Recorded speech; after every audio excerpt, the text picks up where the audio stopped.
The Hoopsfix All-Star Classic is a one-day celebration of talent and culture, bringing together the best of British basketball.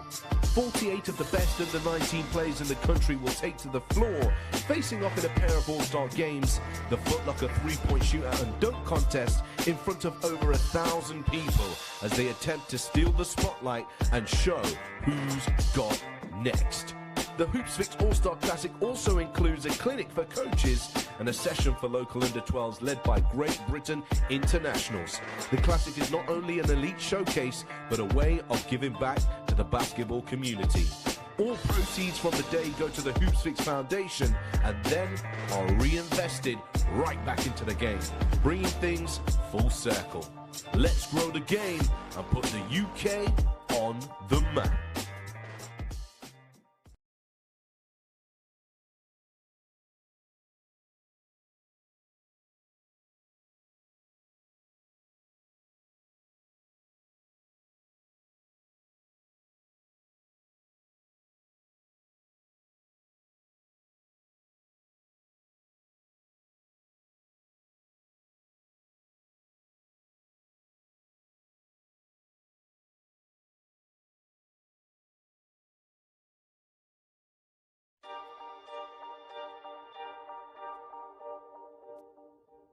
The Hoopsfix All-Star Classic is a one-day celebration of talent and culture, bringing together the best of British basketball.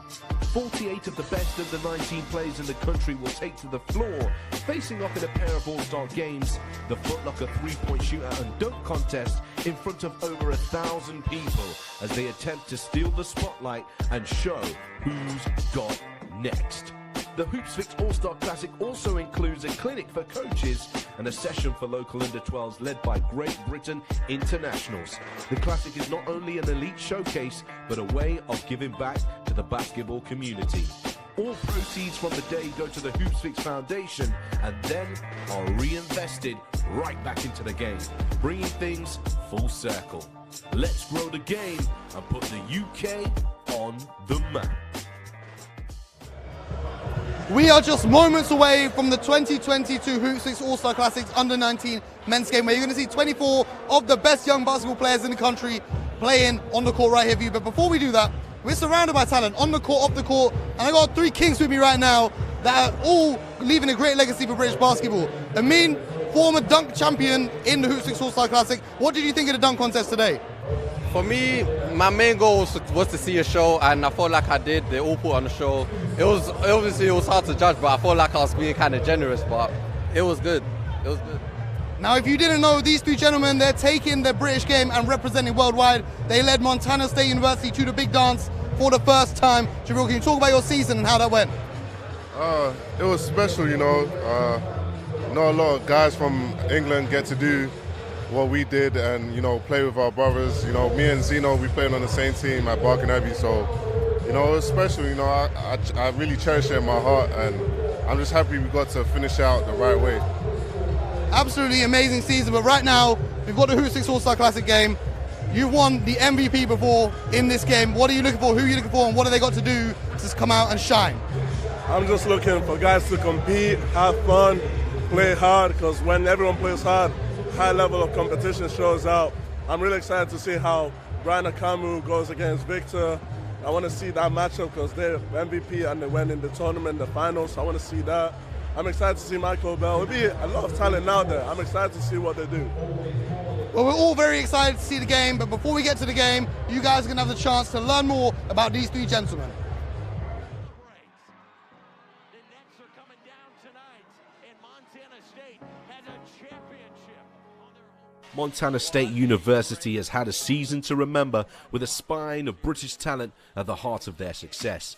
Amin Adamu, Jabril Bello and Great Ossibor all made important contributions throughout the year as the Bobcats won the Big Sky regular season title and the conference championship to book the school's first trip to March Madness since 1996. Adamu is a former dunk contest champion at the Hoopsfix All-Star Classic, taking his title in 2016, while Great Ossibor was last year's MVP after a dominant performance in the Under-19 men's game. And then there's Coach Chris Haslam.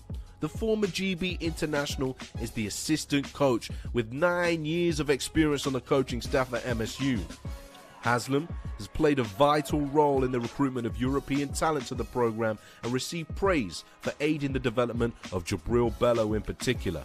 Bello was a late bloomer. He never made the Hoopsfix All-Star Classic but has made great strides since joining from Lamar Community College and was named MVP and Defensive Player of the Year in the Big Sky end-of-season honors. The junior forward averaged 12.8 points per game alongside 6.7 rebounds whilst leading the conference in blocked shots.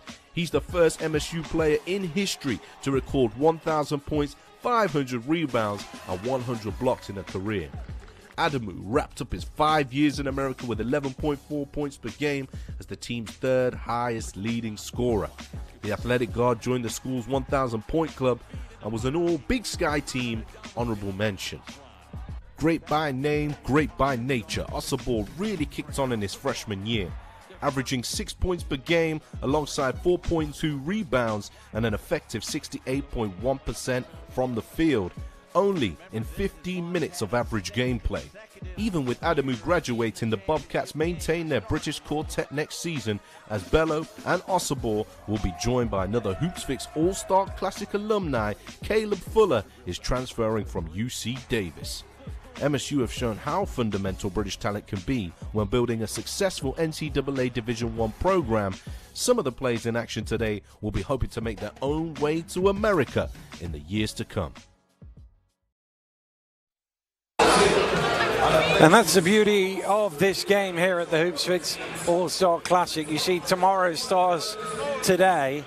Billy, I mean, that we saw in that video, we've seen throughout the years that they've been running this, how many of the players have gone from playing at this level to going on and achieving things at higher levels.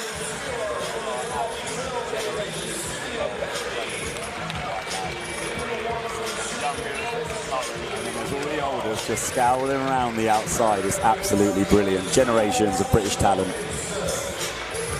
And the two teams being introduced to the crowd, starting out with Team White. And it's always difficult before the game to sort of go, well, this guy might do something with that guy, because there's so many great players on both teams.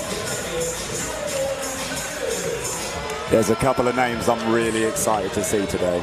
We've got the best seats in the house to watch this game as well. So go on then, who have you got down on your list? This man who just walked out, Brandon Tachoya. I'm really excited. One of the best under-19s on the court right now. He's going to be going up and down all day.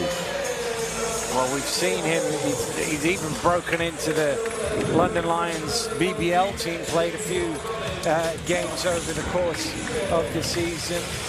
There's a few guys out there who just, we see Louis Jordan and now Victor Nduku coming out, have both played games for Leicester as well.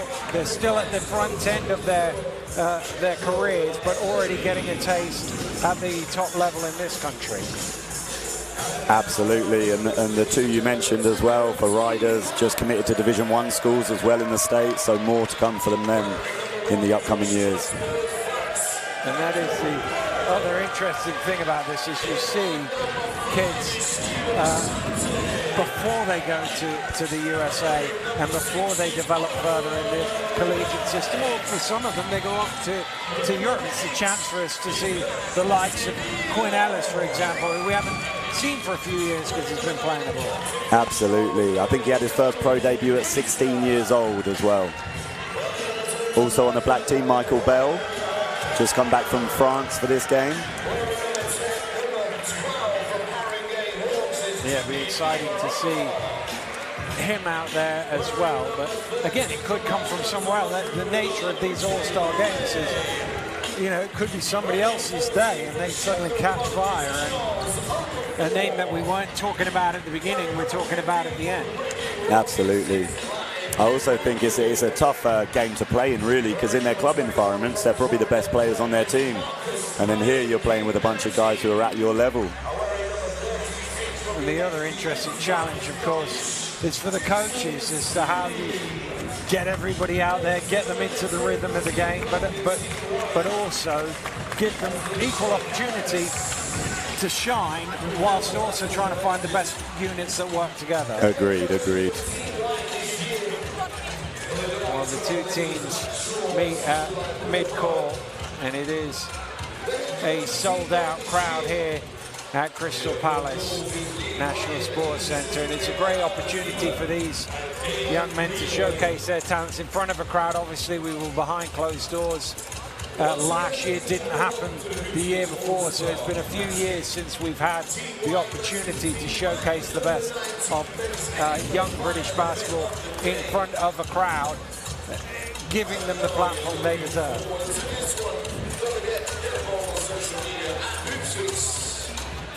Let's take a look at the lineups for the two teams. Here's the Team Black lineup. We've mentioned a couple of names already. Who else are you looking forward to seeing? Number 12 and number 13 there, Chudi and Zamaku, both 17 years old, and they don't look it when they start playing. Absolute brilliant young talent there. So I'm really excited to see them play. Chudi just getting going again like it's a dunk contest out there as well, just did a 360 dunk. And then Zamaku, who's only 17, and obviously had that massive game in the BBL this year as well, when he suited up for Lions against Surrey Scorchers. Two clutch free throws at the end of the game to put it past. Remember it well, right back at the start of the season. And it is always interesting that you kind of miss the 17-year-olds out there. At any other age group, going up against guys 2 years older than you would look at a massive difference. But this is the point where it starts to even out a little bit. And we've talked about a few of these guys as well. I'm excited to see Quinn Ellis because, you know, you follow his career from afar, and to get to see him up close and personal, I think would be exciting. Anybody else you want to pick out from that Team White lineup? I'll go youngers again. So youngest on Team White is Ben Michaels, and I think he's only 16 still actually, but he's an Ipswich product. I actually coached him when he was under 13, and he was a point guard then. He was the smallest guy on the team, and he had one summer and he shot up about 6 inches, and now he's playing forward for Ipswich. Yeah, he is 16, won't turn 17 until the end of July. Wow. And it's a great atmosphere here in Crystal Palace, particularly when they start throwing the free T-shirts into the crowd. Exactly, Harry Pinero, he knows how to work it. Harry Pinero knows how to work the crowd up.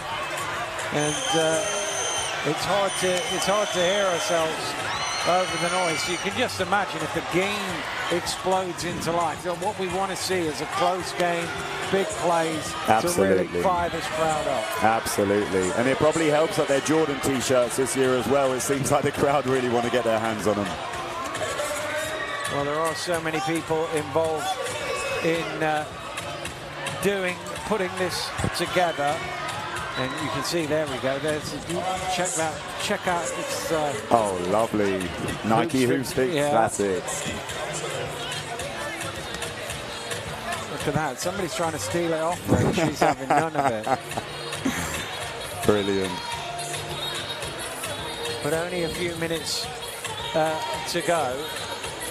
I mean, you touched on it a little while ago, but for the coaches, how hard do you think it is for them to, A, pick a 5, you've got to pick a starting 5 out of all of this talent, but B, that sort of trying to get everybody in, trying to get everybody into the rhythm of the game early on?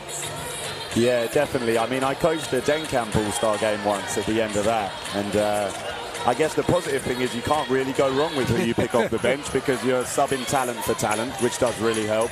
But you also want to be conscious of, you know, giving everyone their space to play and their freedom to play, but not letting it turn into an absolute ISO fest out here. So, yeah, they will have had practice this morning. They will have gone through some spacing and some simple kind of actions that they want to get into, I'm sure. Yeah, therein is the challenge as a coach, is how you make the impact on the game from an X's and O's point of view. I mean, they all know what they're doing out there, but it still takes a little bit of sort of rhythm time and get used to each other. Absolutely. I'm sure Coach Lee and Coach Matt will have had their alley-oop plays drawn up ready for this one. They will have practiced putting them on the whiteboard as well. Well, there are some guys out there, you just have to throw it in the vague vicinity of them. I mean, we saw that in the dunk contest, didn't we? Go do the rest. But we are just 90 seconds away now from the opening tip-off, and the crowd finding their way back to their seats. They've been off for a drink, very warm in Crystal Palace as ever. Yeah, it's heating up in more ways than one. And the two teams head back towards their benches before we get things going.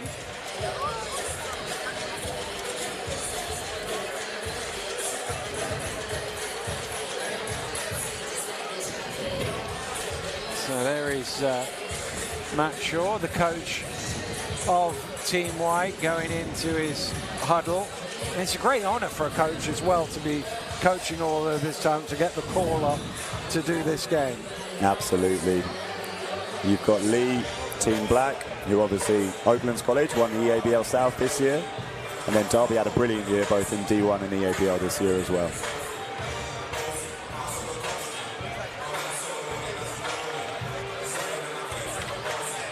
While our three officials are ready to go. We've got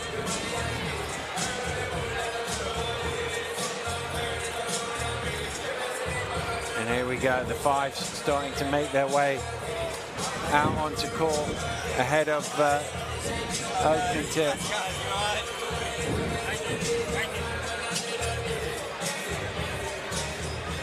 And we can get things underway.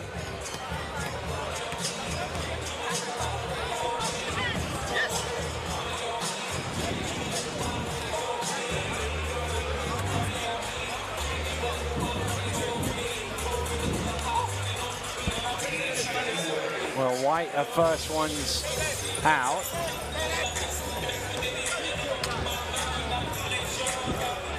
And here come Black now.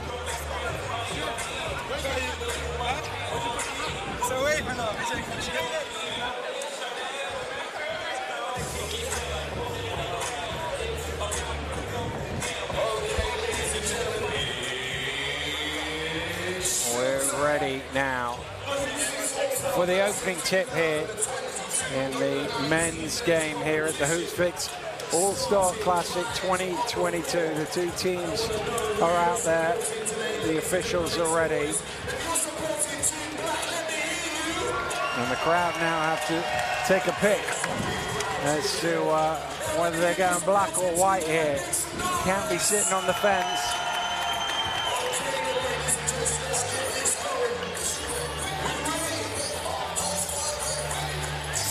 The atmosphere's really just lifted here, hasn't it? Perry and Belt to jump it up.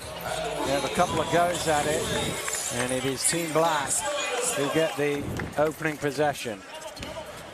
Goodser gets into the key with a little elevation, just a bit short. Wasting no time there, getting going.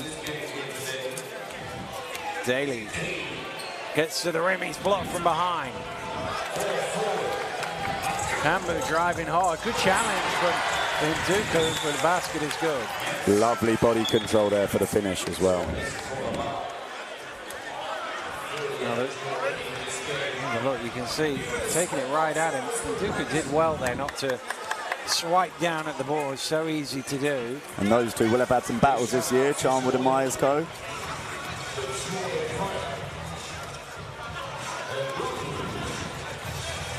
Nice pass. Daly. That's not loose. Stolen back by Nduku. Nduku pulls up for three. Ellis on the follow with the tip in. Wow.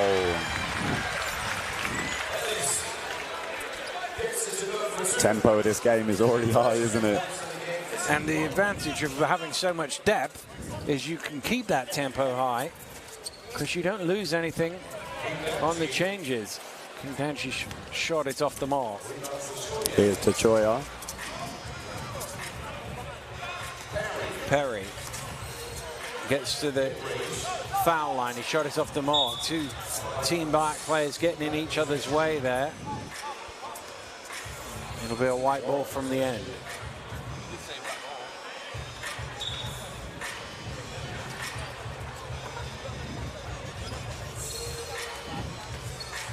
to Nduku.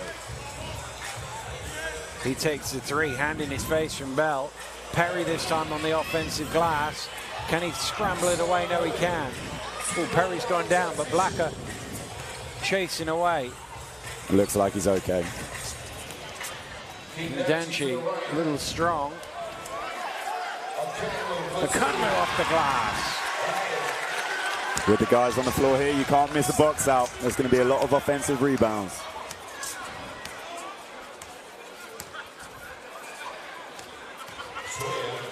Oh yeah, to the basket, takes the foul, he'll go to the line for a bonus. Lovely change of speed there. He just slows the game down quickly, sees the gap, takes it to the rim and finishes. It's very long as well, so he's able to outreach people in a play like that.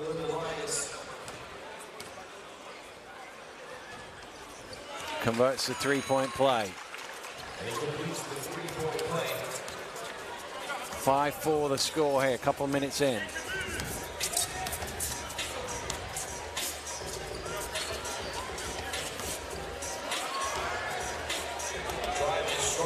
Well, there's a little slap of the board there. Could have possibly been a goaltend. It's able to play.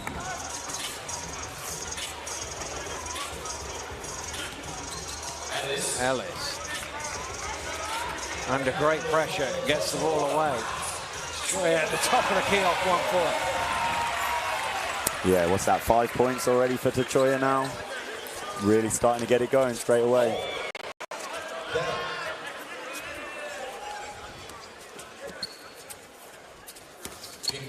King Danchi to the spin.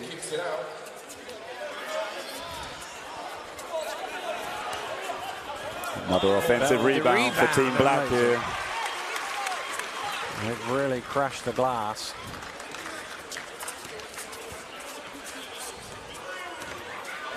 Oh, nice spin. Just couldn't quite get that one to drop in. Coach Lee asking the boys to get out and break and put pressure on the rim. They're definitely doing that. Traveling violation, the call.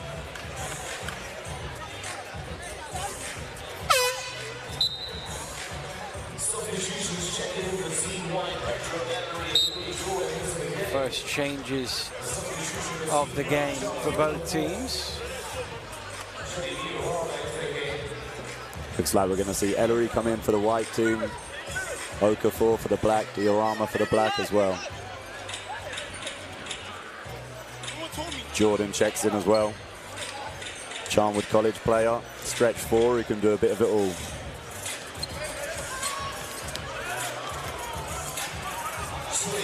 Sure, yeah. Out to Jordan.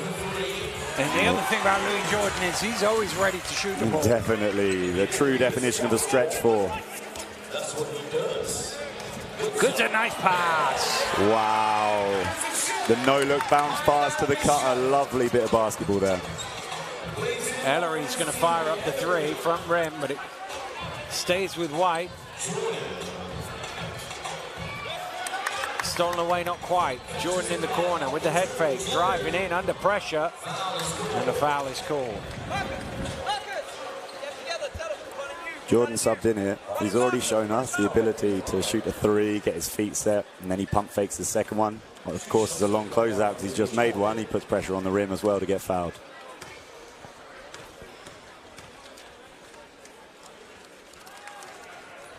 Off the mark on the first free throw.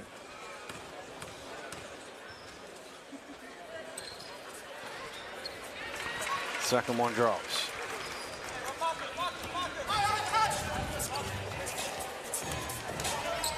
King Danchi in off the glass. I'm really enjoying this matchup with Kanu Gudzer and Quinn Ellis going backwards and forwards. The lateral quickness on show is unbelievable. Ellis kicks it out. Nduku. Armour with the rebound.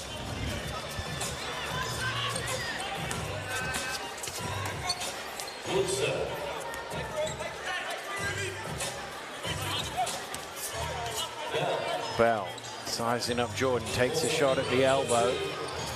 Wow, tremendous effort there from Okafor to keep that alive. Goods up. Tough shot. Ellis with the rebound.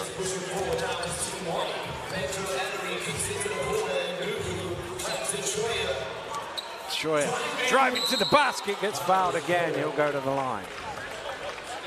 Again, brilliant body control, good touch around the basket, able to just go to the left hand, not quite able to drop it in, but gets fouled for 2.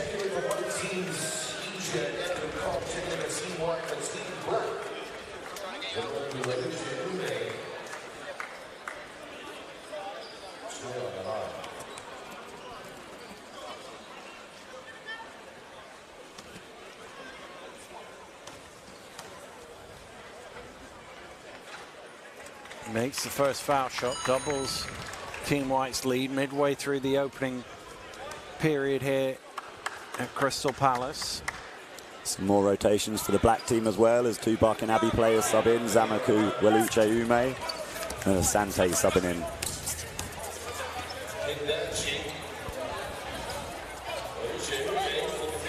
Well, they didn't quite, they had the numbers there, White, but they didn't come up with the ball at all. Con trying to get it away. He does manage to escape with the ball. Driving all the way to the basket, and he's fouled. Well, once he picked the ball up, there was only one thought in his mind, almost really, from the backcourt. He was going all the way to the rim. Table has just held up a 3 for the 3rd foul on Chudy Diorama. Can that be the case? Clearly chasing those highlight blocks, maybe. Wow, yeah.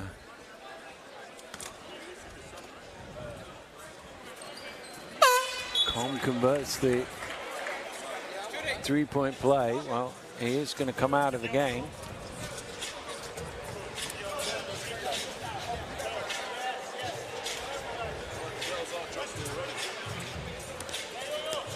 First time now seeing Jason Sudeen subbing in out of Bristol. Oh, great block. And knocked away. Chance for White in the open court. Ooh.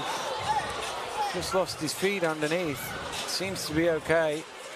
Brandon Schroyer, and he's back on his feet pretty quickly.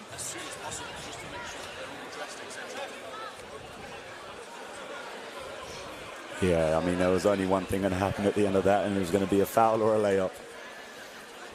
Or maybe even both. The way he's exploring tonight is brilliant.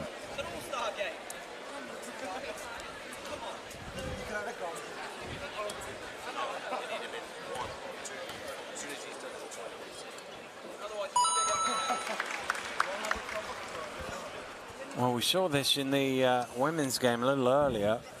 Actually, they were both playing so much defense, which you don't always see in all-star games, that teams were getting themselves to the foul line and players were getting in foul trouble. Asante. I think you want to see that at this level. You want to see him be physical. Just like that, you want to see him challenge each other and be aggressive. That'll be a white ball.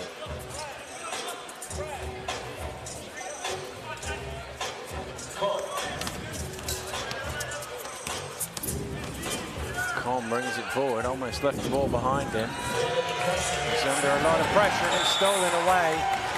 It's stolen away off the foot.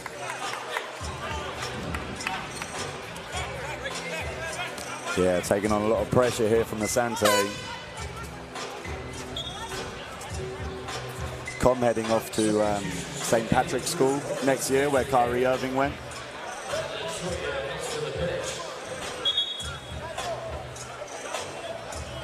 It's actually, there's some confusion there because the referee did point for a black ball and everybody then lined up the other way. But it is possession for Team Black, who trail by 5 here. Almost stolen away. Shooting kind of slippy blocked from behind, but illegally so. The foul is called.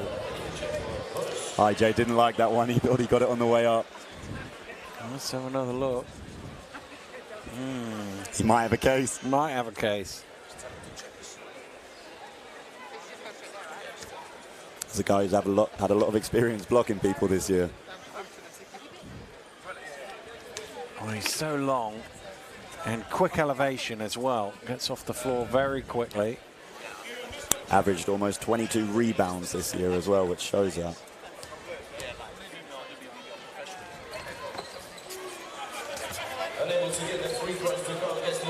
Well, that's one way to turn it into 2 points. Lovely. Uses the rim for protection at times, so IJ can't get his hand on it. And there's again pressure. Let's force a turnover. Yeah, Sante's really turning up the heat here.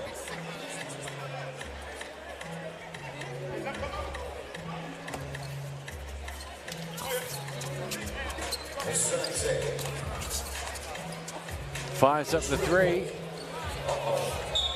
Somebody close the window.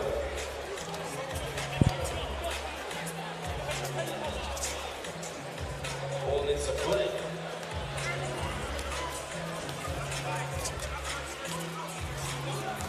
Robinson penetrates, kicks. Jordan in the corner, knocks down the 3. Nice find. Juelz Robinson taking on the point guard duties now. Myers co-player.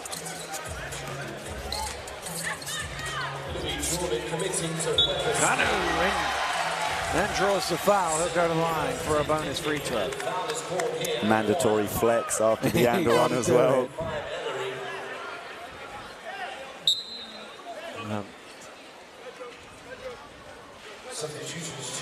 Lovely step between, footwork. yeah, good footwork. Little half spin, went back to his left. Ben Michaels checking into the game.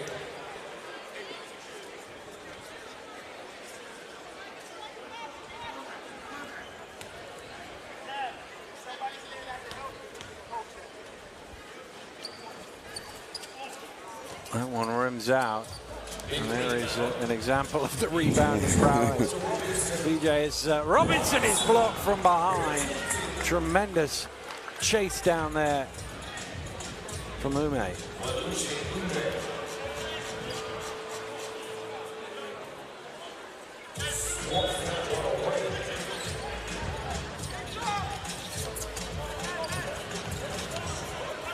Hong got himself into a bit of a double team there.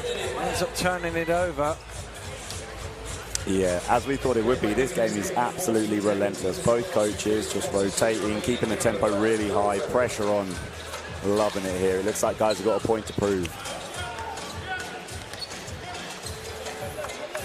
Ume in the corner misses everything.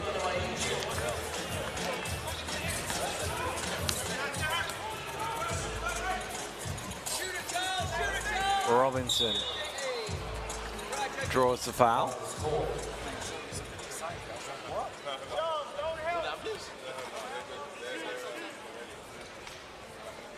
Well, over the limit, so it'll be 2 free throws. Substitution checking into the game. Castellino into the game. Replacing the 46. Sudin goes out, LA Casanillo comes in. Started off his career in England from the Philippines, played for Bristol, now playing at Itch, and he led them for scoring this year. Coach Jack O'Keefe down there told me to watch out for his turnaround jumper, so I'm hoping we see a few of those come.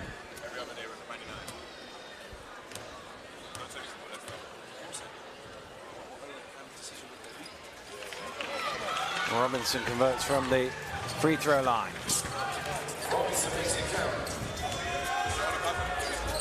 Joe Buchanan and Asante there sharing a little moment as they guard each other, both Barking Abbey players. Mid-range shot is short for Okafor. Robinson at the free throw line off the mark. Rumor with the rebound.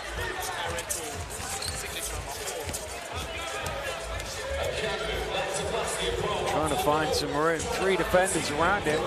Kicks out to the corner. Akamu so controlled out here, just forces himself into the paint, gets to 2 feet, he's able to pivot, doesn't want to go up with it, kicks the ball out. Lovely control from him. Buchanan trying to find some room. Off the glass, top wow, that was lovely. Joe Buchanan from Manchester Magic now doing his work at Barking Abbey. He actually won Division 3, I believe it was the London Division Player of the Year. Before it gets up high, but too high on the shot. Great pressure from Black. Here. They need to get it over. How long? It's going to be an 8-second violation. That one an easy call for the referees.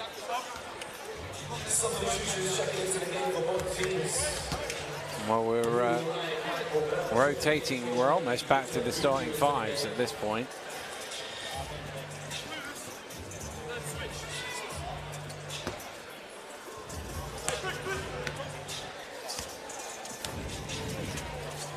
Asante, blocked from behind. White in transition here. Daly fires the three. Casanillo, nice pass, good ball movement, and one. Great fast break from Team Black. Yeah, lovely transition there. Great extra pass by Okafor there.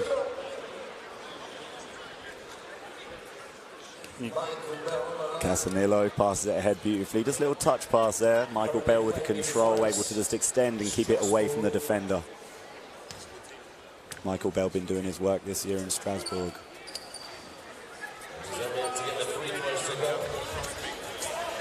The team might just about keep it in play, just about keep the possession. Cannon for three, and Dooku trying to get the offensive rebound, but Okafor wins that battle. Asante gets all the way to the basket. Everything but the finish there. Nice work. Good feed. Lovely there from Kabuvu Live. Averaged a double-double this year in the EABL and showing how there, just an offensive rebound and a finish. Bell with a good defensive possession. Just moved his feet well. Force Robinson into the travel. Black could get a basket here, try and tie it up at the quarter time. Bell off the back of the ring. Will it drop in? No, it won't. And that will do it for a quick first quarter there. Team Black trailing Team White 18 points to 21. And this game simmering along nicely so far. Yeah, I think both coaches have done a great job. All the players have touched the floor by the looks of it. Perhaps Oliver Wright still to get some action for the Black team. I think he's the only one who's yet to get out onto court. And I'm sure he could find them the 3 points they need to tie the game up. An absolute sharp shooter, Oliver Wright. I'm looking forward to seeing him play.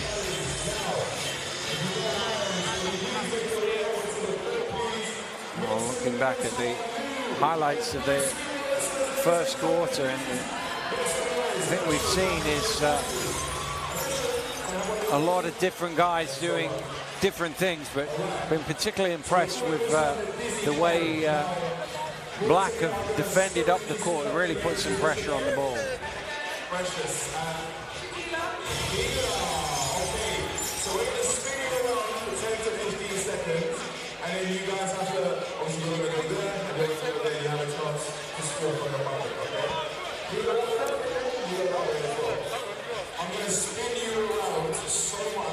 And that really the difference in the first quarter. Those 7 turnovers for Team White has allowed Black, along with the offensive rebounds they've got, to have 12 more shots. And they've also had, I mean, there's a slight discrepancy in the free throws, which sort of evens that out a little bit, but they've had more touches of the ball, Team Black. They just haven't shot the ball quite as well as they'd like, which is why they find themselves 3 points behind. Yeah, definitely. I think they'll make a run at it soon. I think offensive rebounding will keep them in the game, to be honest with you.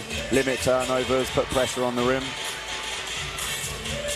Well, it's all going on here at Crystal Palace. Yeah, I mean, I don't want to shout her out, but that might be Shaquilla Josephs from the WBBL London Lions team who just made that basket. She's having a great time. In a sumo suit. I wonder if she's ever made a layup before wearing something like that.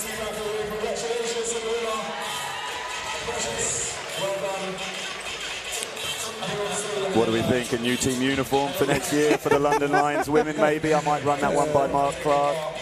Well, it certainly seems to have slowed it down, so it might help the rest of the league if they're all not able to be quite as athletic. I hope she wears that the rest of the game. I'm sure it'll be nice and cooling here. Yeah. Couple of changes at the quarter time, it looks like. Here comes Oliver Wright checking in, guarding teammate Kane Daly.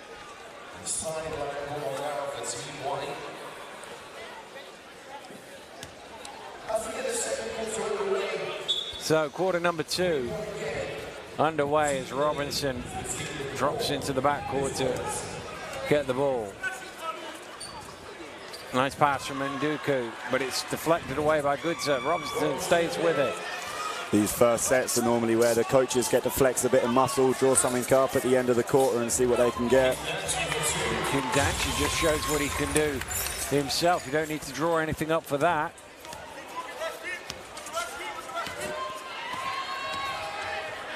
Daly penetrates kicks. Cannon shot is off the mark. Bell will just a little stumble, but somehow keeps his feet for the finish. Brilliant body control.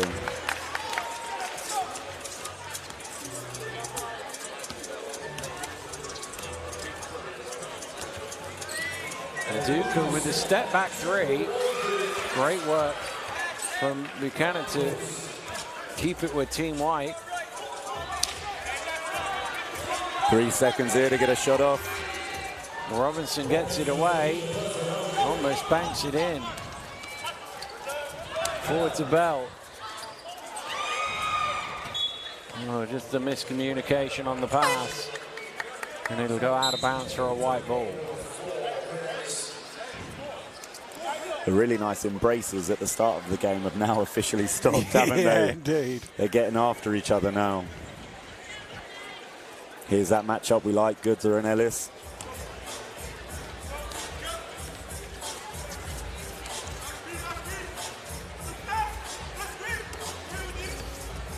Ellis knocks down the 3.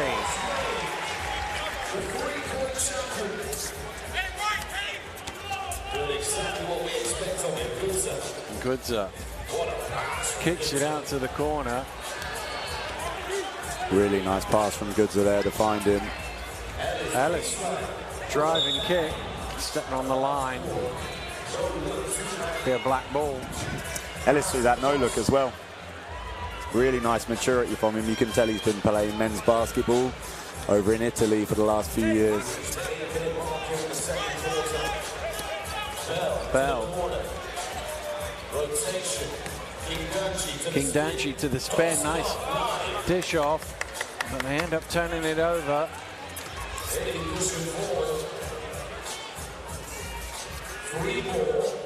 All string for 3. Ben Michaels, again, youngest player on the floor.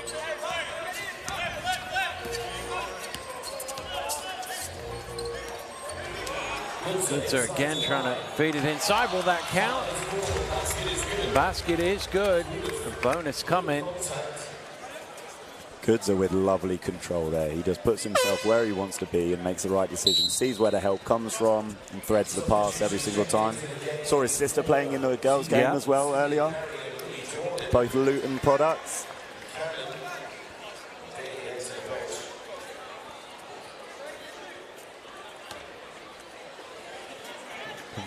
Mover at the foul line. Trying to chip another point out of this 3-point deficit. And doing so.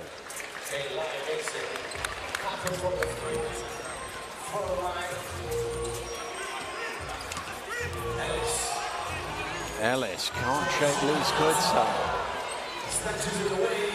Ellis takes the 3. Harry with the offensive rebound, and he's got a chance to get 3 on the board himself. Yeah, I mean, if I'm Kanu Goodser there, I need my team to rebound that one. He couldn't screen him. He was over the screen again. Lateral quickness is absolutely brilliant from that young man. I believe he won Defensive Player of the Year, actually, in the EABL North Conference, and he's just putting on an absolute clinic for how not to get screened for younger players.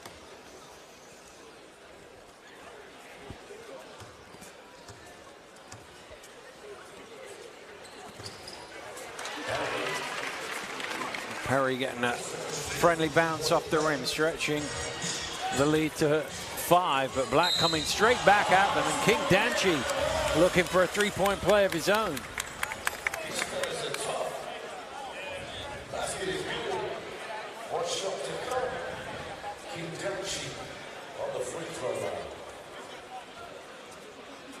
Yeah, I mean, and ones are impressive as they are, but against a guy like Simeon Perry, who's that strong, you get fouled by him and you finish as well, it's really impressive. He can't convert the three-point play, though, so it remains 27-30. Jordan. And Dooku cross court. Michaels again, not this time.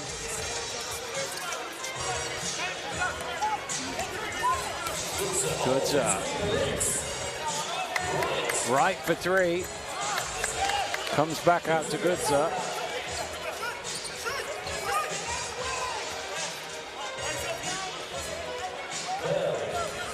Bell looking to attack. Gets all the way to the rim for the lane. Michael Bell really impressive there. You could see him sizing him up, put himself exactly where he wanted to be, actually finished right-handed on the left-hand side. Really nice maturity again. You get a feeling Coach Ryan probably told the guys to increase the fast breaking, get to the rim, put some pressure on these guys to get them back in the game. Within 1 now as well.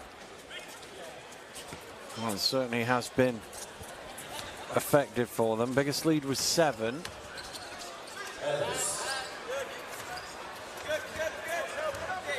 Michaels this time putting it on the floor, and Goodzer coming to force the double team, force the turnover, but ends up committing the foul.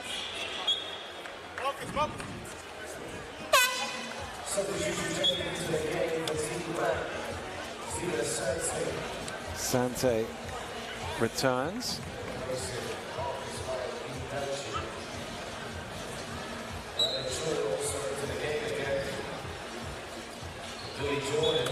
Oh, the pass just out of the reach of Louis Jordan.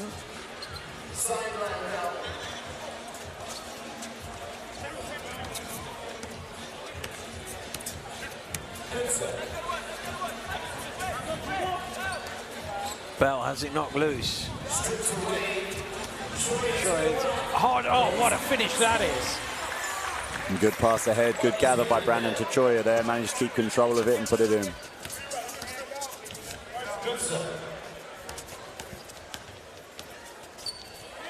Goodzer. A little reach round from Nduku.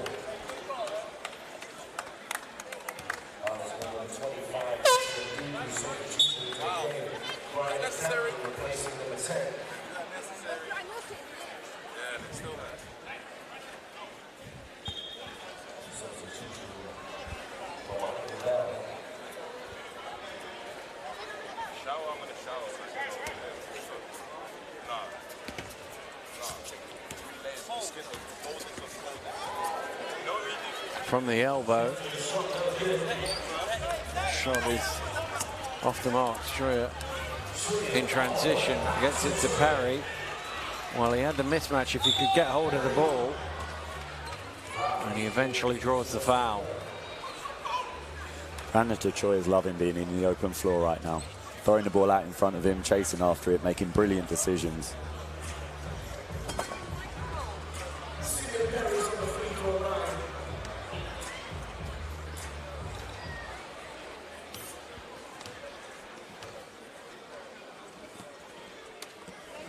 Perry all string on the first free throw.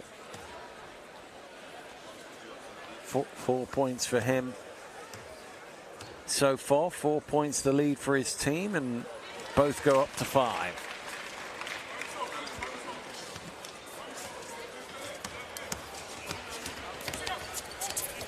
Goodser barreling his way through, almost turns it over. And great work from Perry to turn it over. Troyer going for the finish, and he takes the contact. And we'll go to the line for a bonus.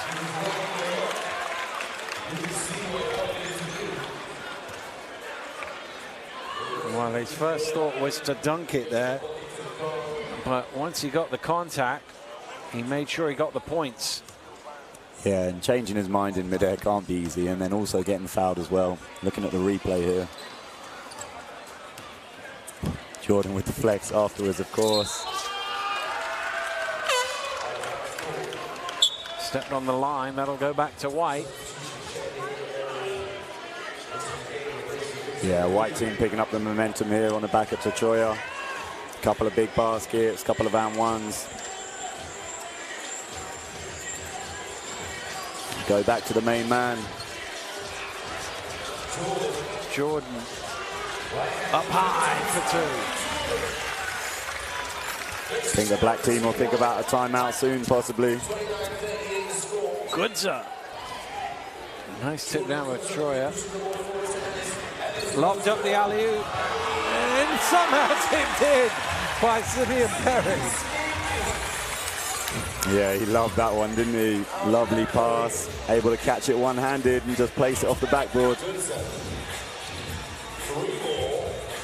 Full shot off the mark. Ellis with the rebound. Back to Perry. Travel.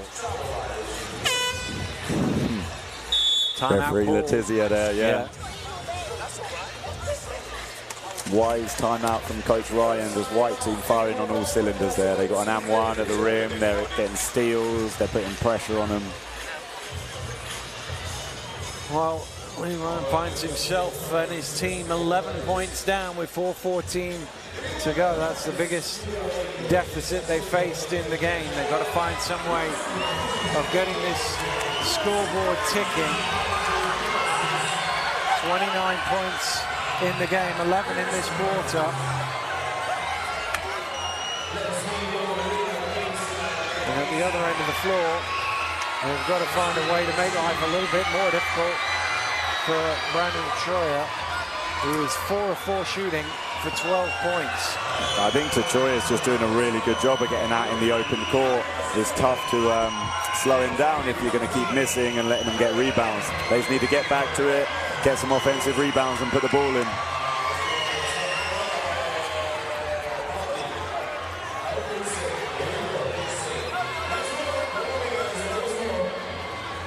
Well, Black making their way back out onto court, trailing by 11 here. They could do with winning these last 4 minutes of the first half. I think that's what Coach Ryan's done. He's called the timeout. He's trying to kind of settle the White team down a little bit as they start their run and get something he wants out of his team. Be interesting to see what they do here.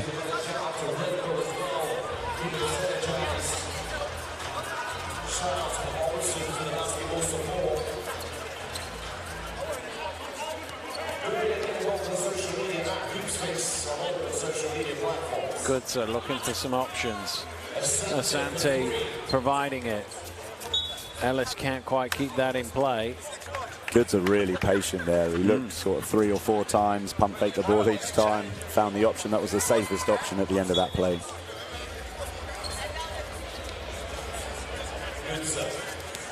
Goodser driving in, blocked from behind by Troyer. Powell. Ellis pushing. Extra pass. Ellery in the corner, knocks down the 3. Yeah, White team are flowing right now. Ball's moving, they're sharing it, hitting shots like that. Lovely basketball.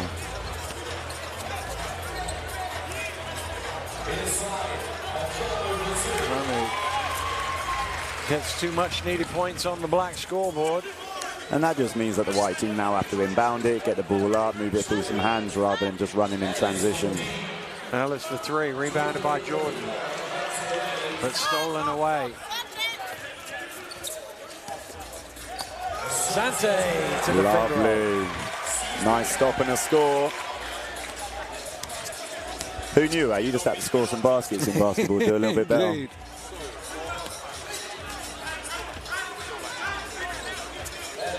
Ellis likes the matchup, takes it hard to the hole, and that's why. Really nice left-handed extended finish there.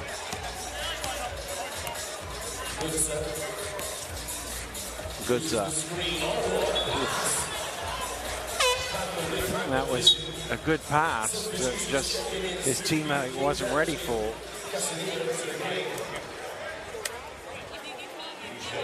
Fresh legs on for both teams now. For the last 2.5 minutes of this first half. A half that White have started to dominate, started to pull away, leading by 12. Oh, wow! My, what a block! Wow, wow. Just met him at the rim there. Harry Pinheiro loving that one.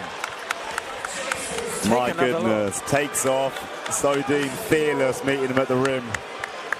Big height difference between those two as well. Not today. Not today. And there's a murmur in the crowd as they recover almost from that I think block. they're just discussing what they just saw. Yeah. Because they were lining themselves up for a monster dunk. Either way, it was going to be a highlight, I think. Sante with the step away.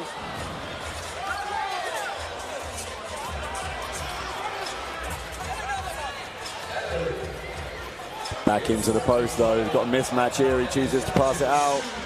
Ellis for 3 off the mark. Okafor has it stolen away. Great hands from Tachoya there. Finds his teammate. I think he had too long to think about that there, Buchanan. Oh.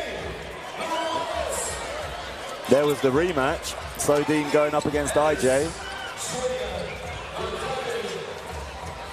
Buchanan dancing his way to the rim, gets his own rebound and puts it in for 2.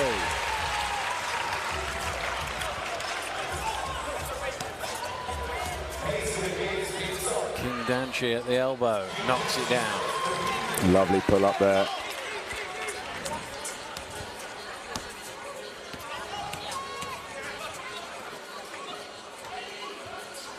Into the final minute of the first half.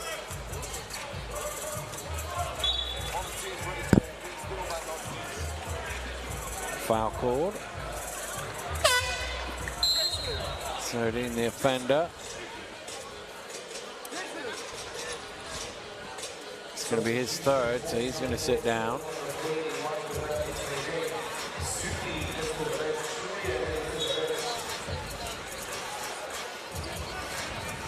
Michaels.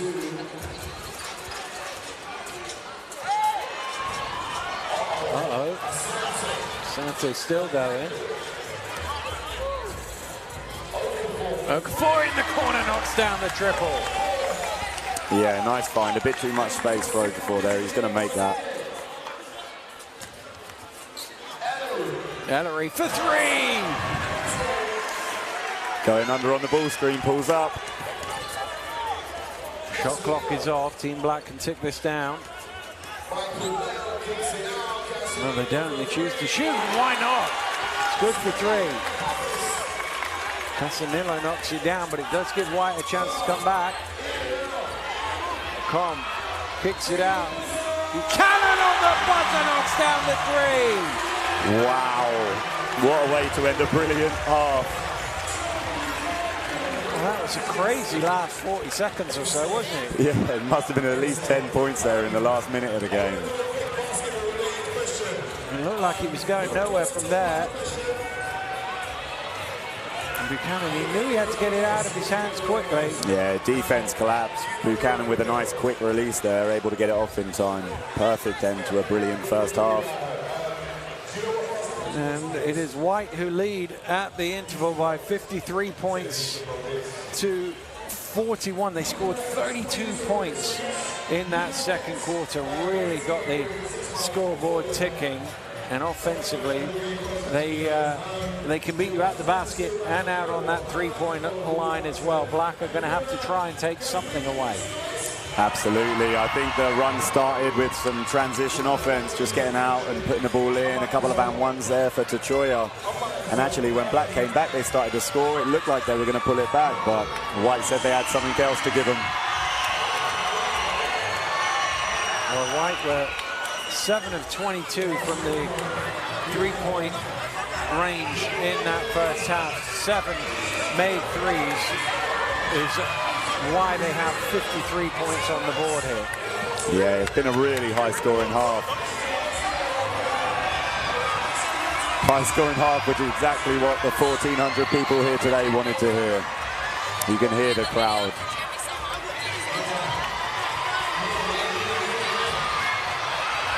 Well,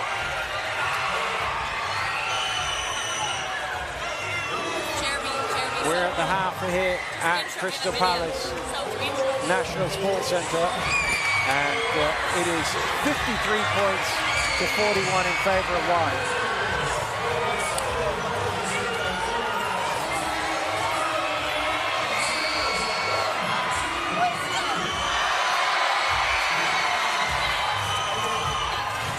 You've had a really nice highlight so far in this first half. IJ being met at the rim.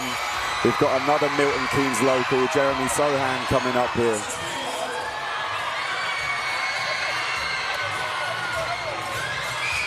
There is perhaps no player's name being spoken about more in British basketball this summer than Jeremy Sohan.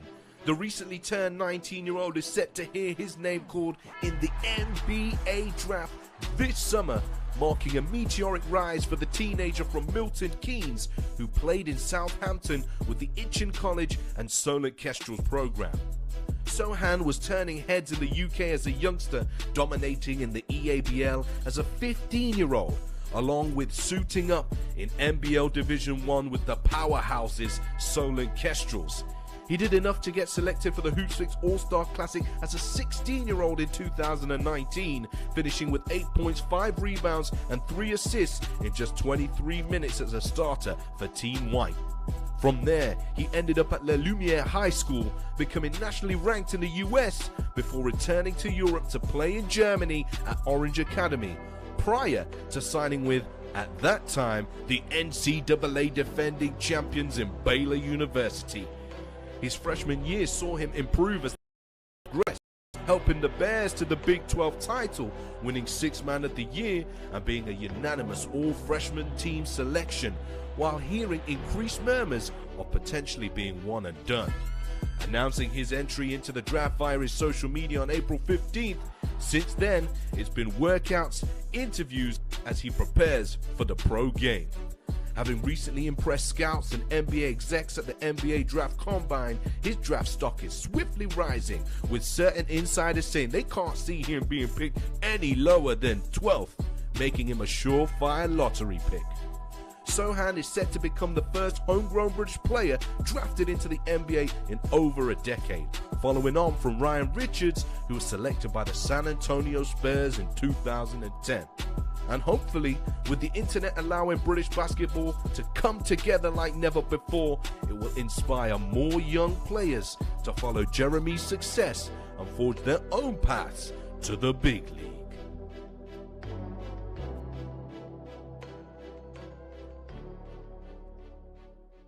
Yes, indeed, a young man with a bright future in front of him. And, well, we've got all sorts of entertainment going on right now at Crystal Palace. Let's leave you with a band.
Well, let's get some halftime reaction. Hoopsfix All-Star Classic, the Under-19 men's game is in full flow. I'm here with the MVP of the first half, Mr. Brandon Shura. How do you feel about your performance so far? I feel like it's gone good, you know, just been playing my game, getting to the basket, finding my teammates. And yeah, it's working, so I feel like it's going good so far. Now you guys are up 12 points to the half. What's the mentality going into the second half of play now to try and maintain that lead and build on that lead? Do the same thing, rebound, box out, run in transition. That's how we get our basket, so same thing, keep on doing the same thing.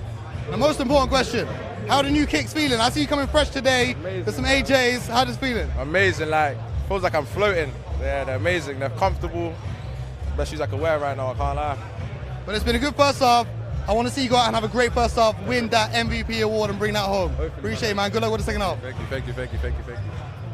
All right, guys, make sure you stay tuned for the second half of the Hoopsfix All-Star Classic Under-19 men's game. We're going to send you back to our commentary team right now for the second half.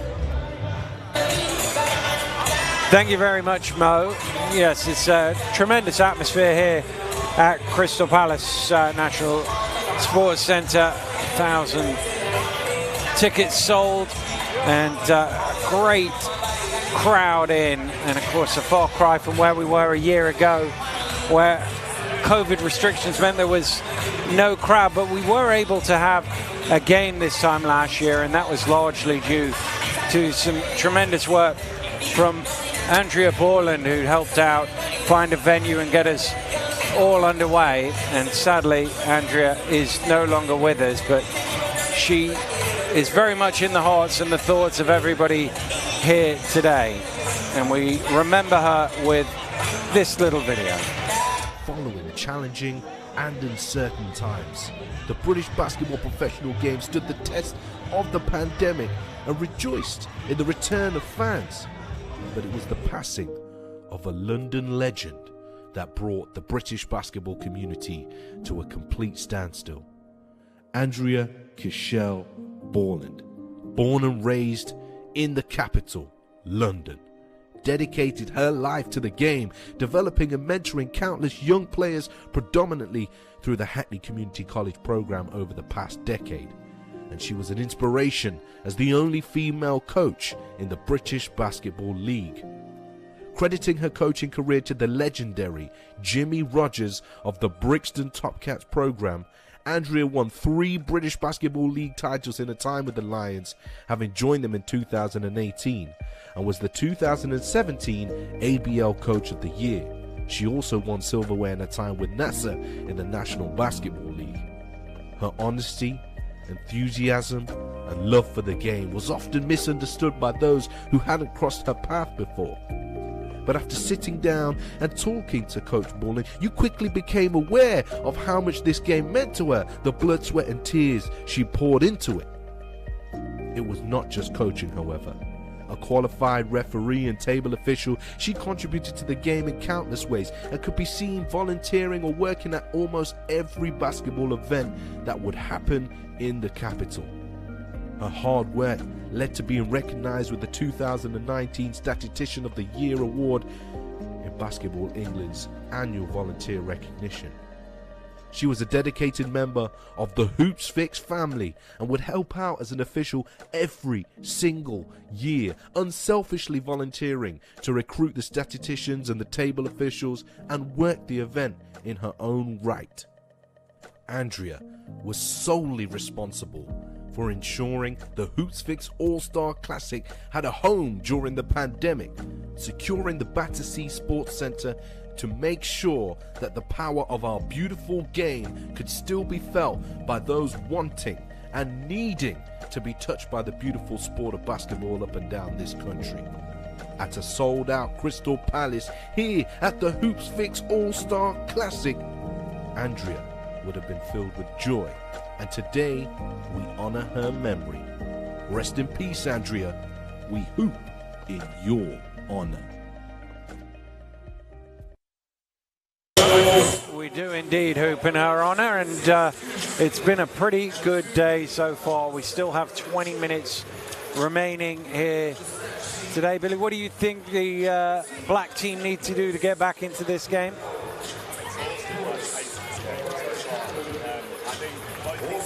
Well, the turnovers actually is 10 and 11, but the difference has been execution after you turn the ball over. So black teams need to keep being aggressive and find the best shot at the end of the transition, kind of like Troy is doing for the white team every single time. Well, just to back that up with some numbers, 17 points off turnovers for Team White, just 6 off turnovers for Team Black. There's 11 of the 12-point differential right there. So they've got to take care of the ball a little better, but when they do, they can allow White to get out in the open court and turn it into points. While the team's making their way back out onto court ahead of the start of this third quarter.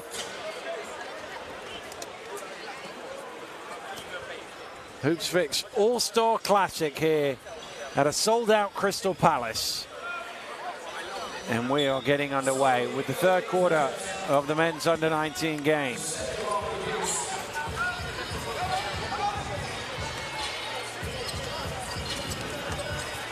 Goodza.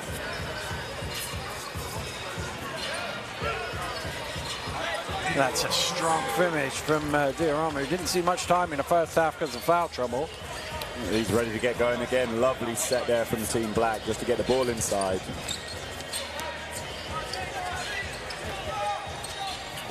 Michaels hands it back to Ellery.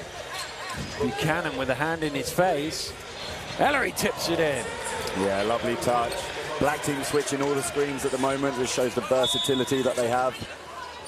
White team able to capitalize on the offensive rebound. I think there was a shot clock issue there, which is why the game stopped.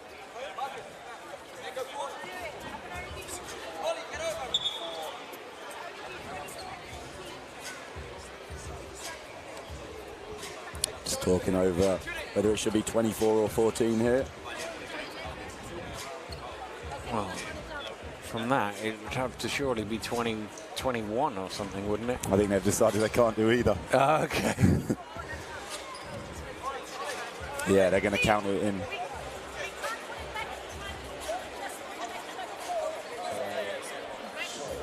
So they're going to give them 24. Like to see the black team go back to Chudy Diorama here. See if they can get him going a little bit. Going up against big IJ, but holding his own, the 17-year-old. There they go. Got him in the post. Choose not to give it to him. Right. Diorama does get it in the end, but 18 feet from basket. Well, it's kept in, but straight to Wright, who's able to score. Young players, don't save the ball under your own basket.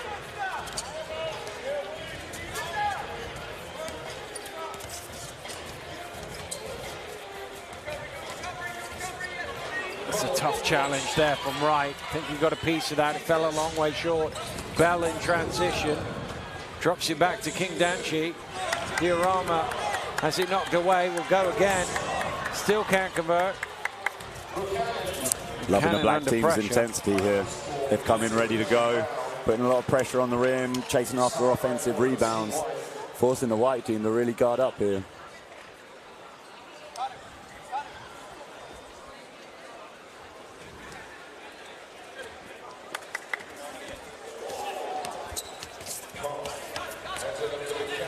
Cannon was almost behind the basket there as he shot. Yeah, that's a really tough shot. Good defense from Team Black again. Oh, nice feed from Goodser. The foul is called. The basket will count for Bell. Just building on that intensity again. Kanu Goodser, there's no one really you'd rather have the ball in his hands. All you got to do is run in front of him and hope the defense lose sight of you for a second so you can get to the rim. Michael Bell here trying to capitalize.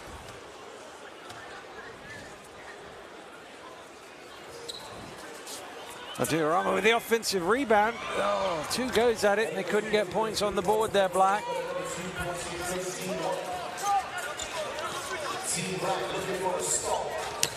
Oh, great hands from Goodser. Brilliant hand speed from Goodser. I thought you were going to catch and shoot there, Billy, I must admit. It's underneath the table. I don't know if I can get it.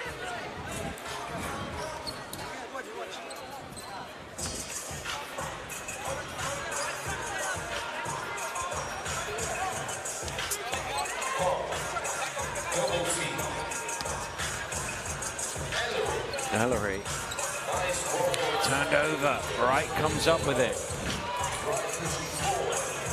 Wright with the transition 3. Bell with the rebound. There must be 4 offensive rebounds now for Team Black, just trying to get more and more possessions, give themselves more chance of chipping away at this white lead.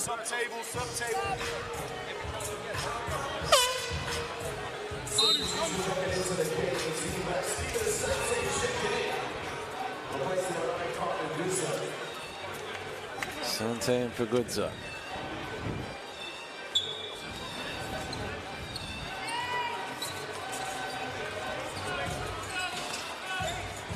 Bell takes the 3. Wright with the rebound. He's been lively here in the first couple of minutes of this second half. Bell sizes up another one. Another offensive rebound for the black team. But, and again, well, they got about 4 goes at it and came up with nothing. It's all well and good getting offensive rebounds, but you need second chance points out of them. You can just feel the momentum starting to swing here a little bit in the black team's favor. And Wright with the steal, running it back, and will lay it in for 2, and they've cut the lead down to 6. Wright showing the use of a lovely 0 step there. A lot of the crowd thought it might have been a travel.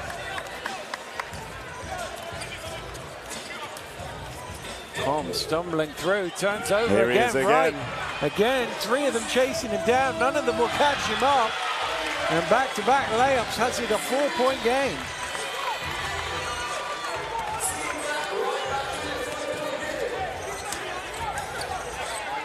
Michaels misses, and that'll be a black ball again.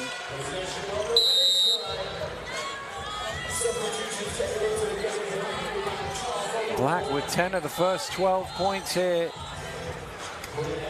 to start the second half. Yeah, shot selection just starting to change here a little bit. White team starting to force it, get some fadeaways or some tough pull-ups. And black team was getting whatever they want in the basket right now.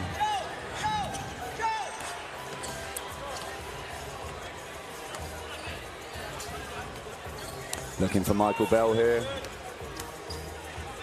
He's going to take another three. Sante can't convert. Ellis with the rebound.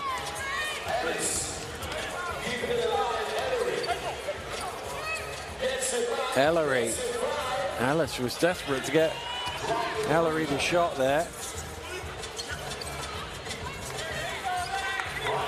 Wright takes the three, and he needs to take it first time there. Yeah, he thought about it. Looked like he didn't really want to shoot it the second time, but he had a bit of space.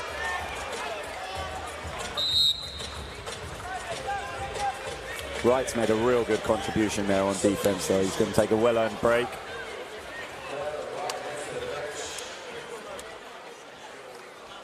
Well, he's actually plus 10 in the 7 minutes he's played. Oh, good hands from the center to knock it loose. It's going to be an 8-second violation. It's 8 seconds. Well, 11 seconds have gone off the shot clock. How has it not been called? That was, in not so many words, Lee Ryan's point. He's never got control of the ball. It's got to be an 8-second violation. Oh, well, the referee said it was a change of possession. Well, then it can't be 13 on the shot clock. If it changed possession, you should go back to 24. Ball don't lie. Casanillo driving hard to the hole.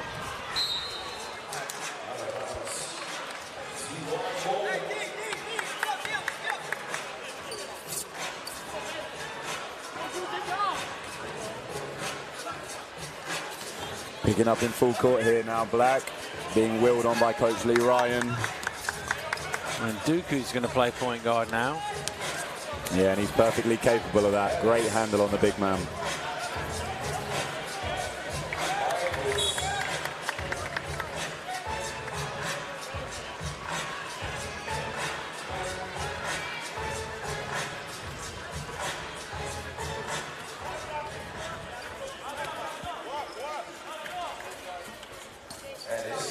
And Dooku for three knocks it down. Yeah, really nice. Showing why he's Division I. I think he's going to North Dakota University next year. He is, yeah. Nice work back there from Robinson. Michaels with the flush. Michael's finishing that one, but Quinn Ellis, just a joy to watch in transition. So calm, so controlled. He just probes and finds the best option. Okafor knocks down the three. Both teams picking up where they left off in the first half. Horn set here for the white team. Oh, Robinson's thrown it away. Asante Ellis chasing him back. He's used his body to keep him away, but Okafor needed to clean that one up.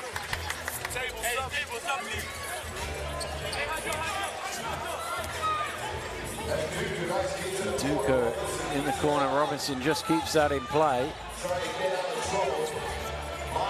Oh, huge block, but it comes right back to Michaels. Ellis for three. Ellery trying to keep it alive, and he does, and he wins the ball back for his team. Good hustle. Yeah, lovely hustle from both teams there. Kavubu making the extra effort play to go from home all the way out to the corner and challenge that shot.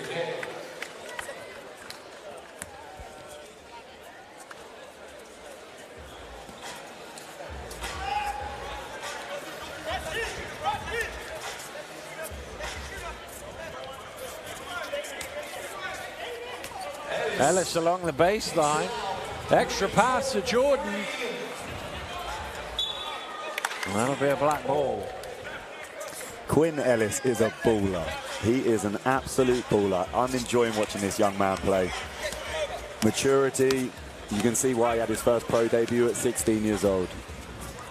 Well, Casanillo's shot fake was so good, it faked his teammate out there. 4-point game, 3 to go here in the third.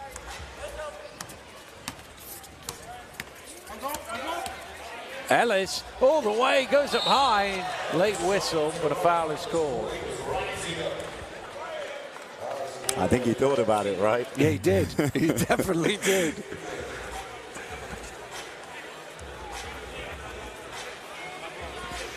Here's another look. This is the point. He's thinking, I'm going to dunk this, and then he saw the defender coming. Yeah, well, Uche Ume, I think if he hadn't come over in help, Ellis would have punched that one. You just see the change of speed. He looks so calm and controlled, but he can get into gaps when he wants to. He probes all the time. He sees his teammates.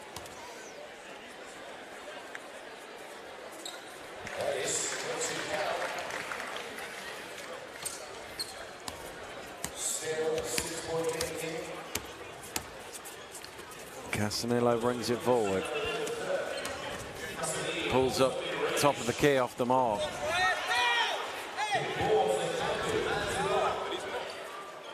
And shoveled home in the end from Oluchume.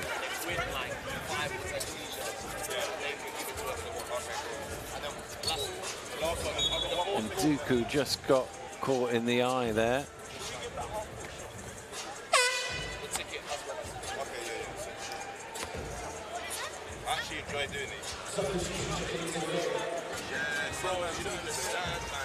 Simeon Perry returns. Yeah, the white team going with a big line up here. You've got Quinn Ellis at the point. Can choose his poison here with who he passes to.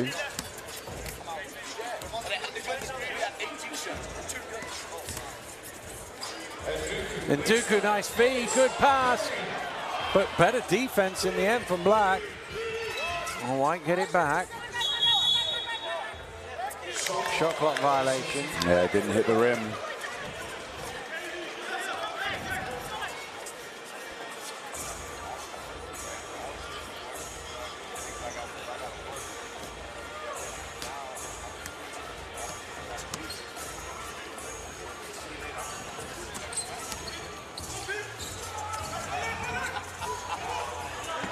Great challenge by Nduku, but he's called for the foul in the end. It looked like he might have been turning a pass here. I'll be interested to see whether he's shooting. Well, 2 shots have been signaled. Here's another look at it. Oh no, he's definitely going up with that.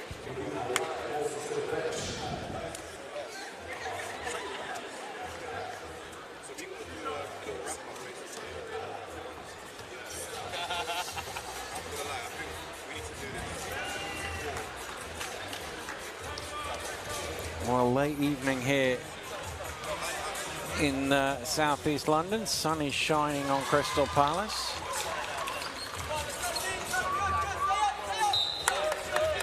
Full court pressure still for the black team. Well, they've outscored White 19-9 here in this third quarter. Jordan in the corner, long 2, just towed the line.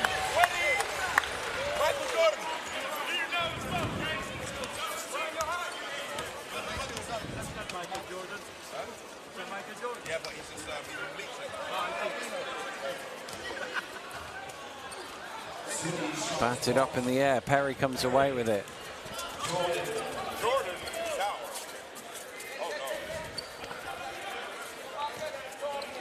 Sure, for 3.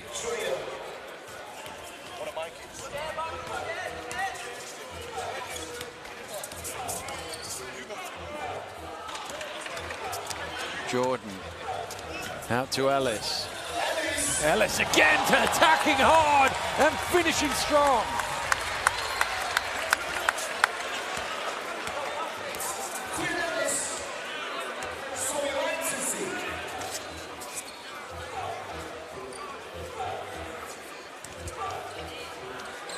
Deflected away.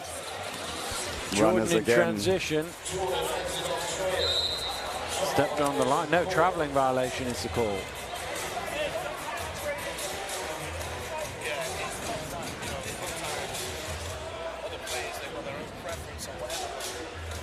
Seeing the white team pull it back here a little bit, just kind of try and extend their lead, keep the black team at bay.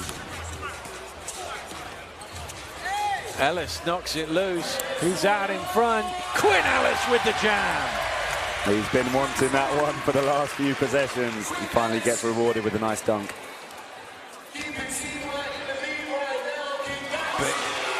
Important three there from King Danchi.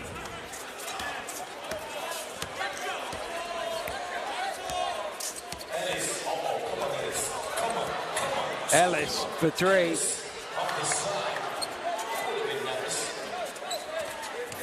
Heat check, as it were. Yeah, it was a heat check.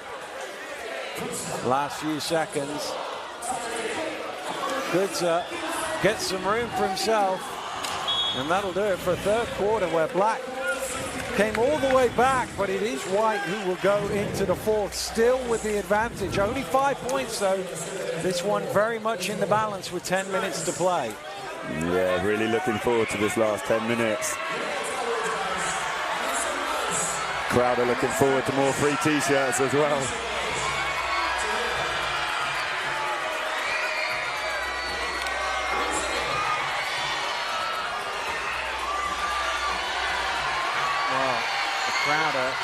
Super hyped for a free t-shirt.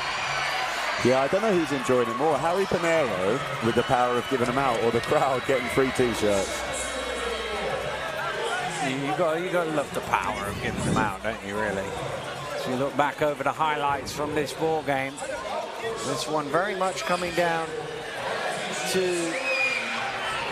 the big players at the end, you feel it's going to be the likes of Ellis or Troyer, who will step to the floor, maybe Bell at the other end, or King Danchi scored well. We've seen a lot from different guys, and this is the moment now to go make a name for yourself, win the MVP. Absolutely, and I think as a coach you have the responsibility to play everyone, enjoy it, but both of these guys are competitive. They're going to want to leave here with the win for sure, so look for both coaches to maybe shorten rotations a little bit. We might see a couple more timeouts as they try and steal a win off each other here.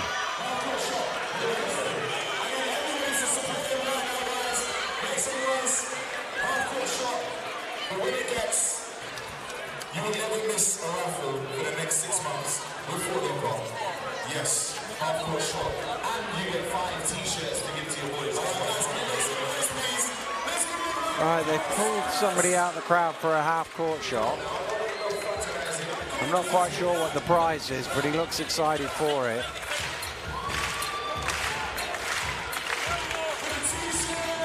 Not even close. I would judge him, but I shot one of those at a Surrey Scorchers game this year. All backboards came straight back to me, unfortunately. Didn't win yourself a season ticket, no? No, and I tell all my players all the time, if I ever get the chance to do that, it's going to be all net. Ooh, that one looked good. That one did look good.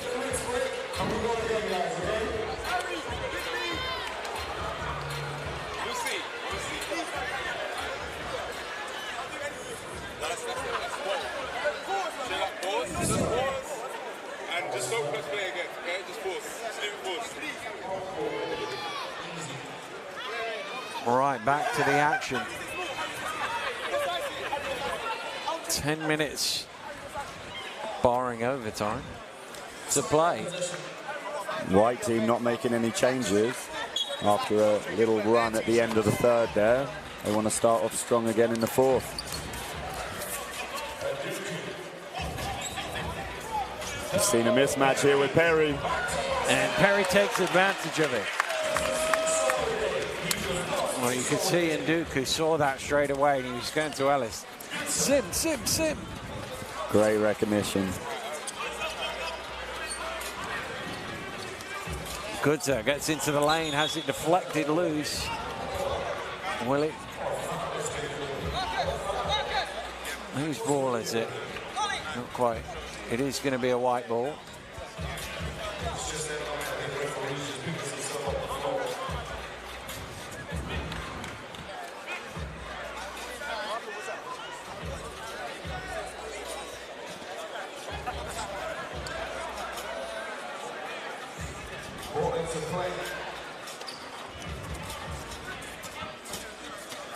Choi bringing it forward.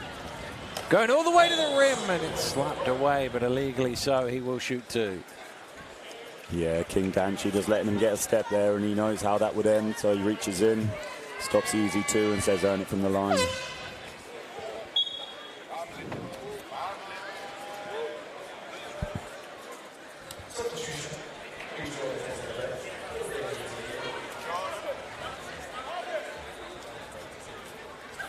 Thought DJ Waite was coming into the game there. They said substitution. He came up to the...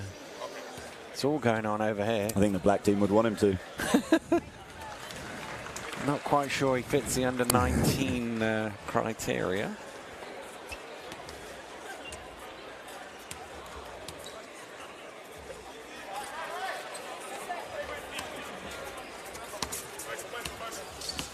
King Danchi crosses mid-court.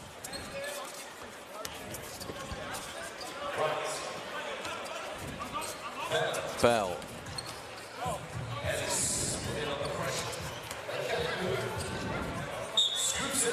Foul call, that'll be 2 free throws. Perry has his hand up. Now it's final quarter.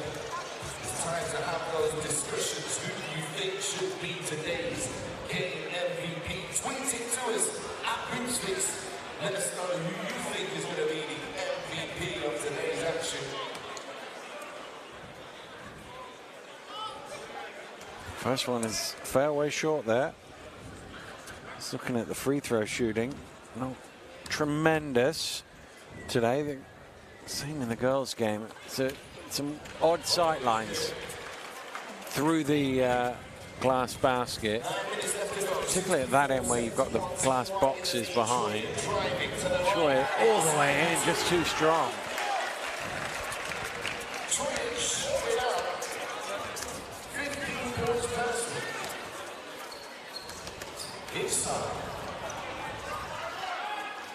Well, he didn't look like he was favourite there.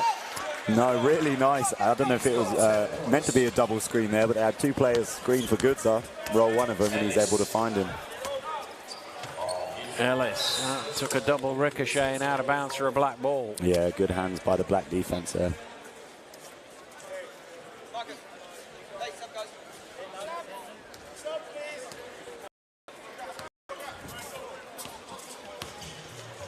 Goodser bringing the ball down.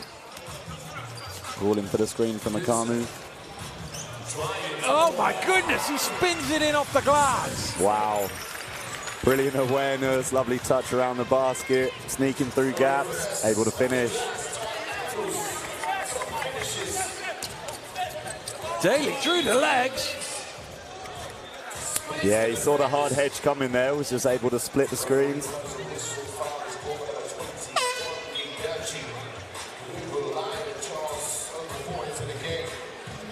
8 minutes to play, 5 points separating the 2 teams. White, who've led for most of the game, still in front.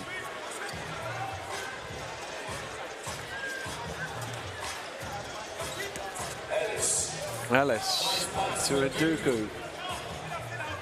Out to Daly, sets his feet for 3.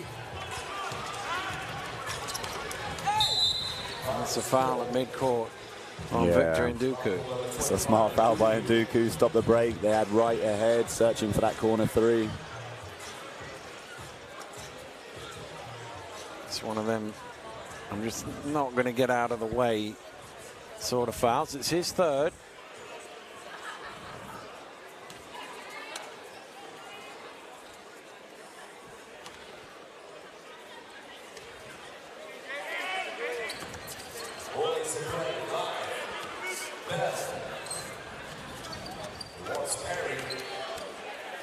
Bell. Okafor in the corner, hits the 3. Really tough footwork there. Charles Okafor sprinting out to the corner, able to set his feet, get underneath the basketball and stroke it for 3 points. It's a 2-point game now. Ellis loses Goodser, pulls up at the elbow and knocks it down. Yeah, put the skates on him. Oh, that's a heck of a pass from Okafor. Did well to keep it in play, let alone find a teammate. Yeah, I think he stretched out, caught it in the air, and then was able to find someone. White team still excited about that last possession from Quinn Ellis.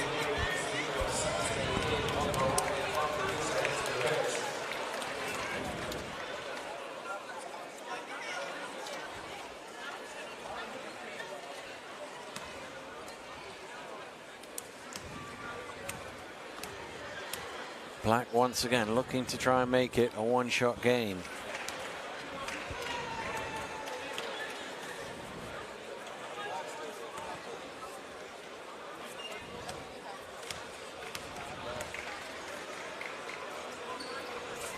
Second one is good. 3 points between them. 7 to play. LA Catanillo picking up Kane Daly here.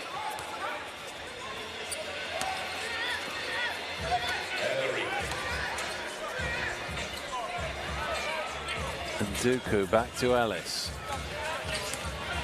On the pick and roll. Goes to Ellery for 3. In and out. Tipped down. It might come all the way to Ellis. It does. Nice pass. What a pass. But Nduku wants a foul. Doesn't get one. Bell. Oh, tough finish. Really nice finish. Quinn Ellis just putting a bit of extra sauce on that pass.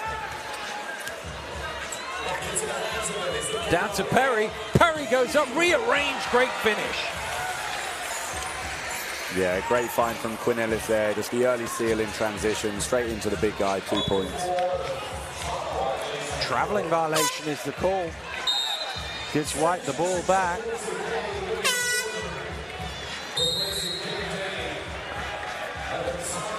Well, a timeout is going to be called with 6:15 to go. Black timeout, they trail by 3. And this is just blow for blow here. Yeah, I mean, it's really getting competitive now on and off the court. We've got a timeout there. Probably just settling his team a little bit, trying to set something up for the next couple of possessions here. Crowd here being asked who their game MVP is. Tweet Hoopsfix for your vote. I wouldn't want to be the one to decide. Well, I think it's still to be decided. I think there are players who've put their names forward, but it's the guy who's going to win it in the last 6 minutes here that's going to separate himself, I think. Ellis looks like he could be that guy. Scheuer looks like he could be that guy. Bell. There's a number of them out there.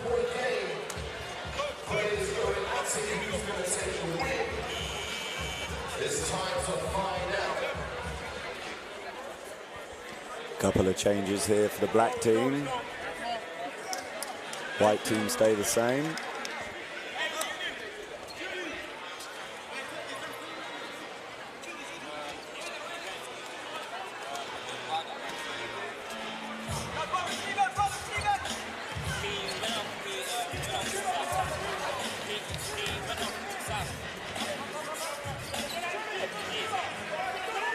Jordan open for 3, got hit! Oh! Almost turned it into a 4-point play.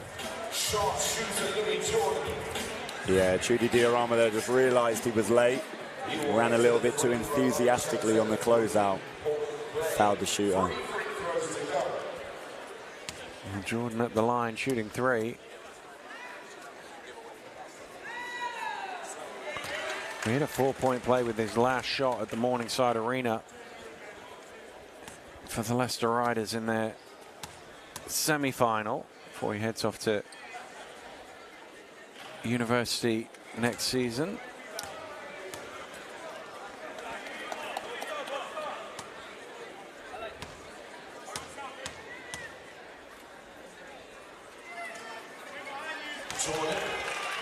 Love that. Angry at himself for missing one of the free throws. Talked that one in. Stretches the lead to 5. Casanillo. Good attack, but Jordan stays straight up.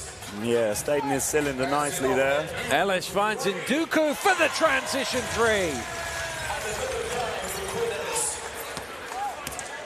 3. Ellis closing in on a triple-double here.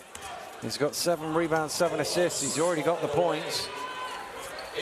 Nice pass. Diorama lays it in. Ellis deserves a lot more assists. He's just making the right pass every time. Not always for the basket, but just to keep the ball moving, move the defense. Duka with the step back. Ellery with the offensive rebound. Foul called.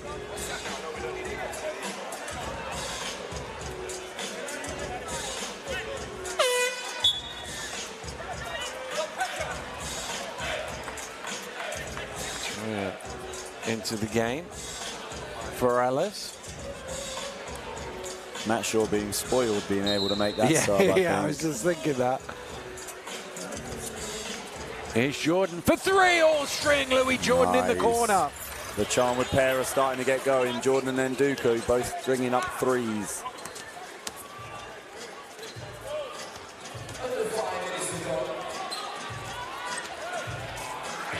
Oh, Perry just rips it away. Incredible from Simeon Perry there. Yeah, he made the theft.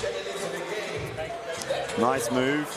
Able to take him, but Simeon Perry says, I'll have that back, thank you.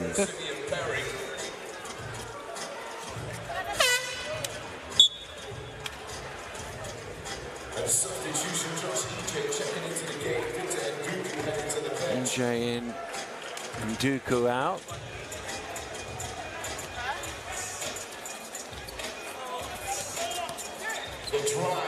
Nice kick, but stolen away. Casanillo has it. Casanillo at speed. Tried a little shovel pass. Ellery read it. Ellery thought about the transition 3, takes it. Casanillo again looking to push. All the way to the rim for 2. Yeah, really nice take.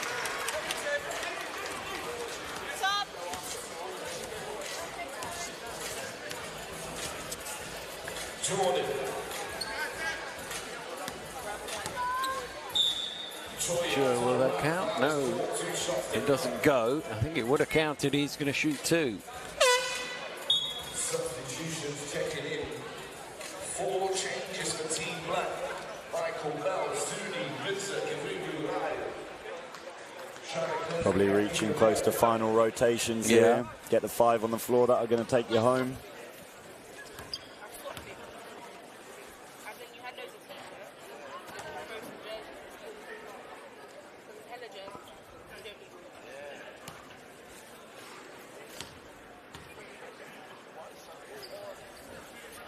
Oh, he's missed both free throws, but they get another go at it. And they'll get another 2 free throws.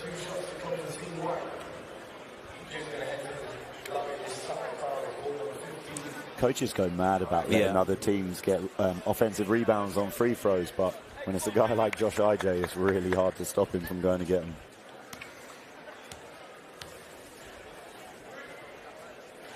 Well, they can't make a free throw here. Team White, they've got to the line an awful lot, but the number is percentage-wise going down. There's one. I think they're trying to keep it interesting, keep it close for the last few minutes here.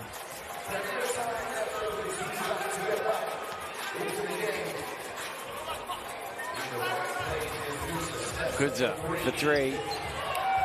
This is everything.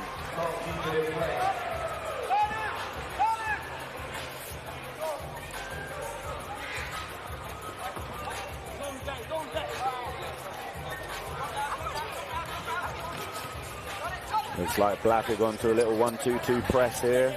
Matching up now. Nice move from Com. Yeah, elevating there, gets up, puts it in.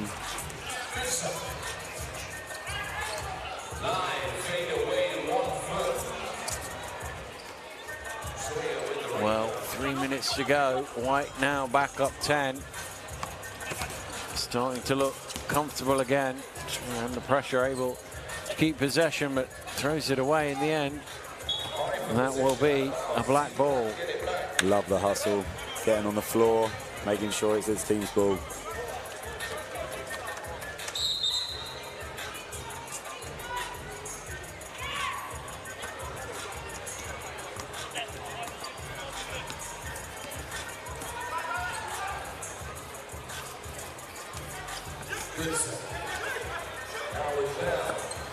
Good's a deep three. White able to secure possession. And out in front. Oh my! What a jam! Josh EJ with the throwdown. Wow, he will not be denied twice. Wow. Fitting time for there to be a break.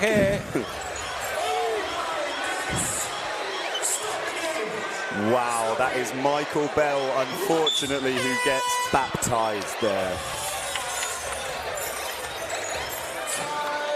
Oh, the whole crowd is still in shock here. I think the match show just called a timeout to get everybody to regain some composure here. Wow. I think even the James Watt teammates watching this would be surprised by that one.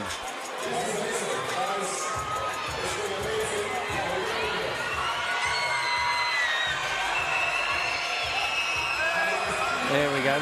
Suddenly the crowd have been distracted by the T-shirts again. They've even drafted the referees in to throw them into the crowd.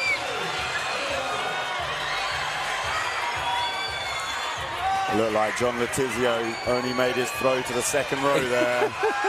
Didn't want to overdo it, John. Anymore. Oh.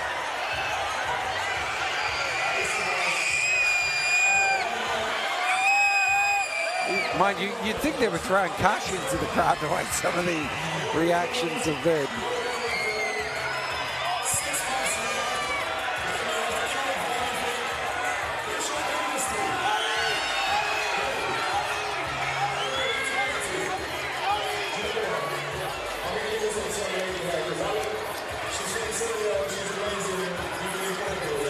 I've forgotten whose ball it even is. I'm so excited by that last play.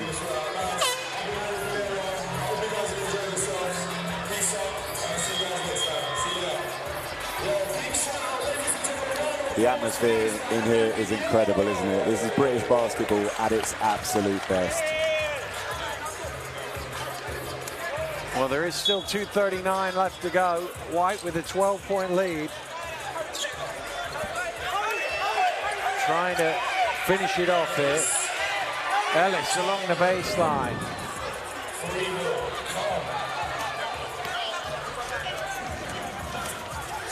Zooming, spinning into trouble, gets the pass away.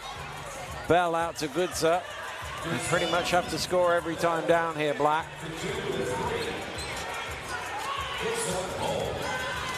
Goodser backs out for a triple. Great follow, and what a tip-in that is from Okafor. Tachoya off to the races, straight back at him. Well, they'd be better off slowing it down a little bit, White. It's not what the crowd want, is it? It's not in the nature either, is it? Searching for that final highlight if they can get it.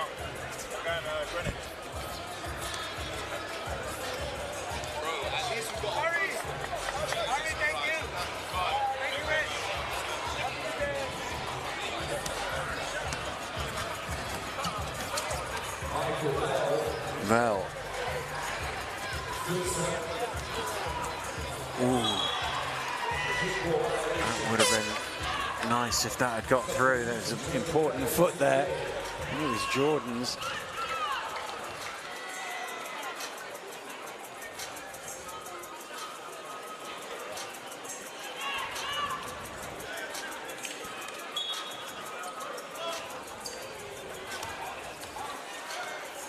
Deflected away. Goodser has it. Thinks about the long three, moves it on instead. Wobbled about, and eventually a whistle at the end of the shot clock.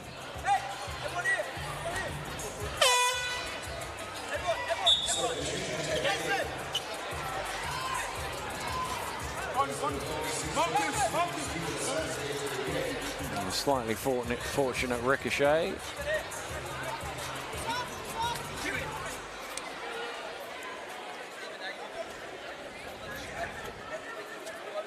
Black team going to make a last push in the last 90 seconds. We're expecting some sort of pressure here or zone.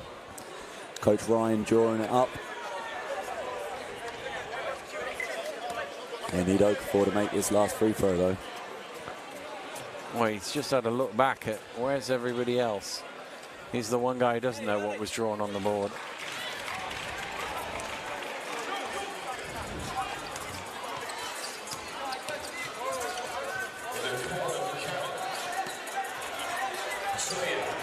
Nice ball movement. Jordan again.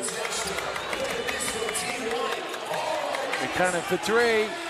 Oh, he needed the finish.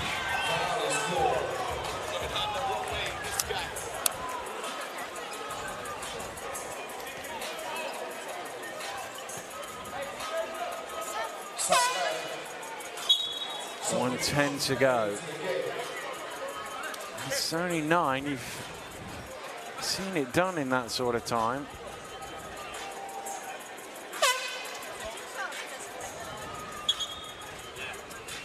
The foul was called, so they're over the limit, so it'll be 2 free throws, so a chance to get it to 7 without the clock moving. These are must-makes. Get another look at this pressure defense from black team here.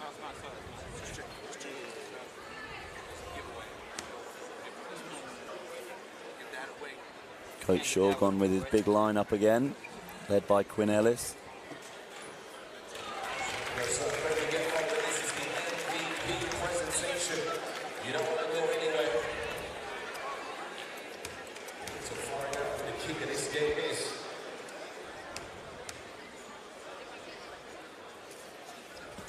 Makes both, 7 between them. Black need a stop. White will want to run some clock if they can. And Dooku. Jordan wide open for 3, strings it. Big smile on his face as he runs back. Good. He's feeling good with that one. And he gets the steal, but he can't get control of the ball.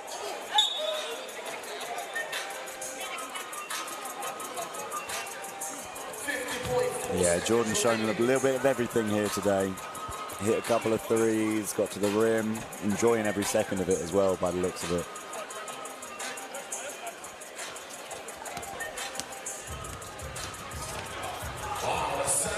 Santa takes it to the hole.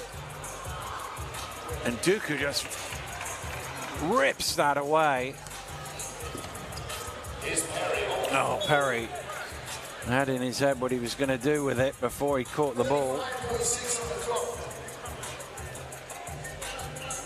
Jordan, by the way, is 4 of 5 from behind the arc for 19 points. Wow.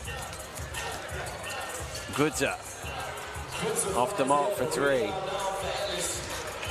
Quinn Ellis is going to fall a little short of the triple-double, but he adds a rebound and an assist, so he's going to have 9 and 8. Yeah, and Jordan adds another 3-pointer there as well. Well, those two vying, I think, for MVP. But Black will dribble it out. White have won 83 points to 96. Oh, no, they're not. Belt's going to go in. Oh, and blow the windmill. There we go. That's how you're supposed to finish the game.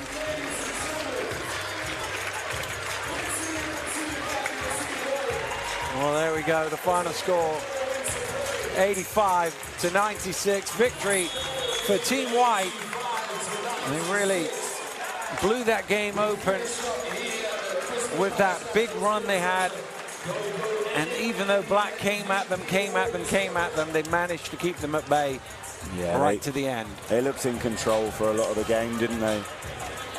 Led by Quinn Ellis at the point, just real maturity. They never looked too rushed.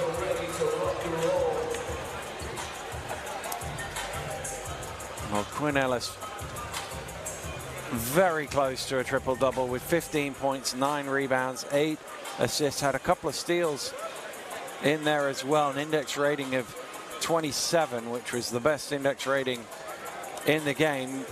Behind him is Louis Jordan, who was 7 of 8 from the floor and 5 of 6 from behind the arc for 22 points and was the game's leading scorer. And plus 25 as well, so you feel like the MVP is somewhere between those two. Can we just give it to Josh IJ for that absolutely outrageous highlight play? Can we do that? Well, we can certainly have play of the game. Do we have a trophy for play of the game? Break a little bit off the top or something. I'm sure Hoopsfix would love that. We're getting sparklers ready to fly.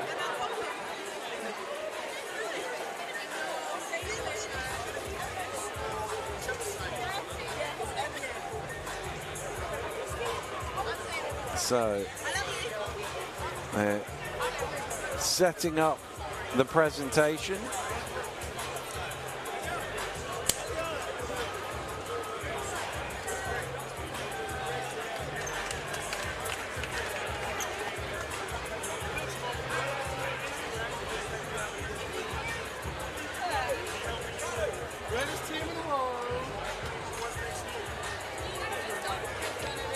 I think we're about ready to go for it, and to hear Will announce who our MVP is. Most valuable player award for the Under-19 men's game. Former GB player, 5-year pro. Ladies and gentlemen, round of applause for Ben Lawson, ladies and gentlemen, in the house. Ben Lawson will do the honours of handing out the MVP trophy. Hoopsfix All-Star Classic MVP. A number of candidates on the sheet. But the man who takes this year's title came up with a near triple-double. Well, a near triple-double is the giveaway. 15 points, 9 rebounds, 8 assists, 2 steals, and index rating of 28. Quinn Ellis is your MVP.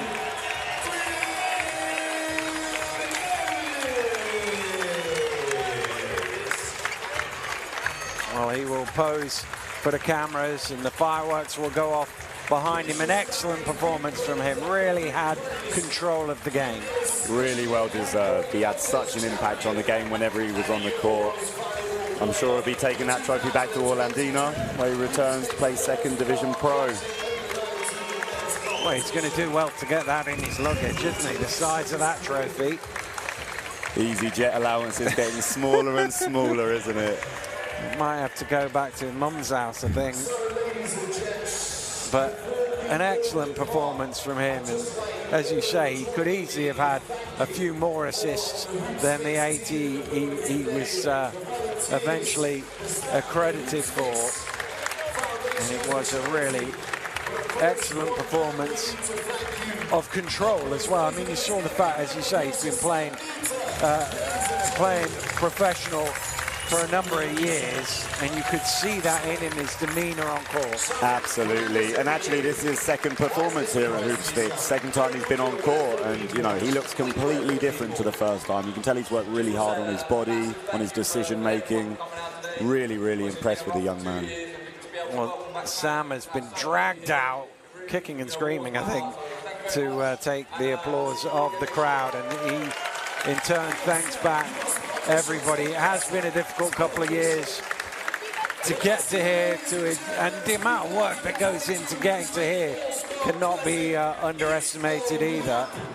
And it's a great job by Sam and everybody who volunteers and has helped out and done their little bit to make this a tremendous day of British basketball. Definitely, what a spectacle it was as well. Certainly was. 2 really good games as well, both the women's game and the men's game. Close until the end in the balance. Some great performances. I mean, even in both games, the MVP decision was close, which showed you that there was a lot of different talent. This wasn't somebody dominating in a way that we may have seen in other games at other times. Yeah, spot on. And you know, one of the best things about this is how many people are here. We had bus loads of club kids coming here and watching a basketball game, and probably hoping to be on the floor in the next few years themselves.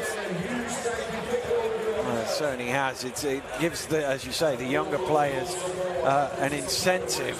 This is where you could be in 2, 3, 4 years' time, depending on what age you are. But let's get some reaction from our MVP. He is with Mo.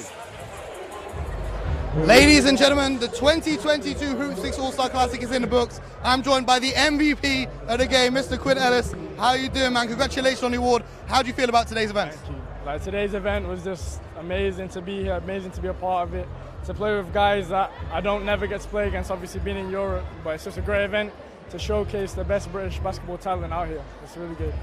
Now, we had a sold-out crowd today. Can you speak to what the fans brought, the energy in the arena? Because it was ramping in here. Yeah, it was incredible. Like, it's a once-in-a-lifetime experience. Like, the fans brought it to the game. It wasn't just us for 40 minutes cheering, shouting, and getting behind us. It was just a really good day. Now, you put up almost a triple-double in this game, led your team to the win. What's next for you? What's on your bucket list of what you want to go out and achieve? I mean, right now I'm playing pro in Italy, so it's just about next 3-4 years, really establishing my pro career out there and getting to the highest level I can play at. That's right, man. Congratulations once again on your MVP performance, and well done. We'll see you soon. Guys, that has been the 2022 Hoopsfix All-Star Classic. This is your MVP, Quinn Ellis. We hope to see you guys next year. Definitely make it down. This has been an amazing event. The crowd's been energetic. The players have been amazing. Jordan Brand has been involved. It's been quite a spectacle, and it's going to be even bigger and better moving forward. So thank you to everyone who tuned in, and we'll see you next year.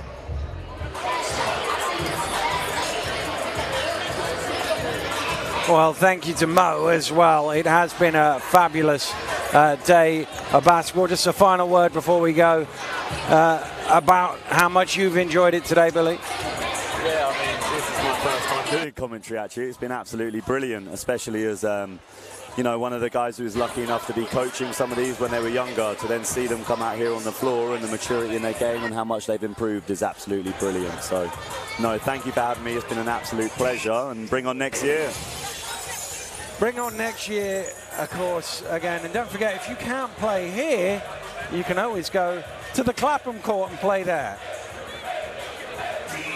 Basketball in this country struggles. Like, we've all grown up on it. We all know that facilities generally are not very good. We've all grown up on the indestructible rims that are horrible to play on, the gravel floor. And so creating spaces that inspire more people to play the game, more people to take the game seriously is something that I really want to do, and I think will have a long-term impact, which, yeah, will make a difference to an entire generation of players. And so the more of that we can do, well, the more I want to do, and the better it is for the game.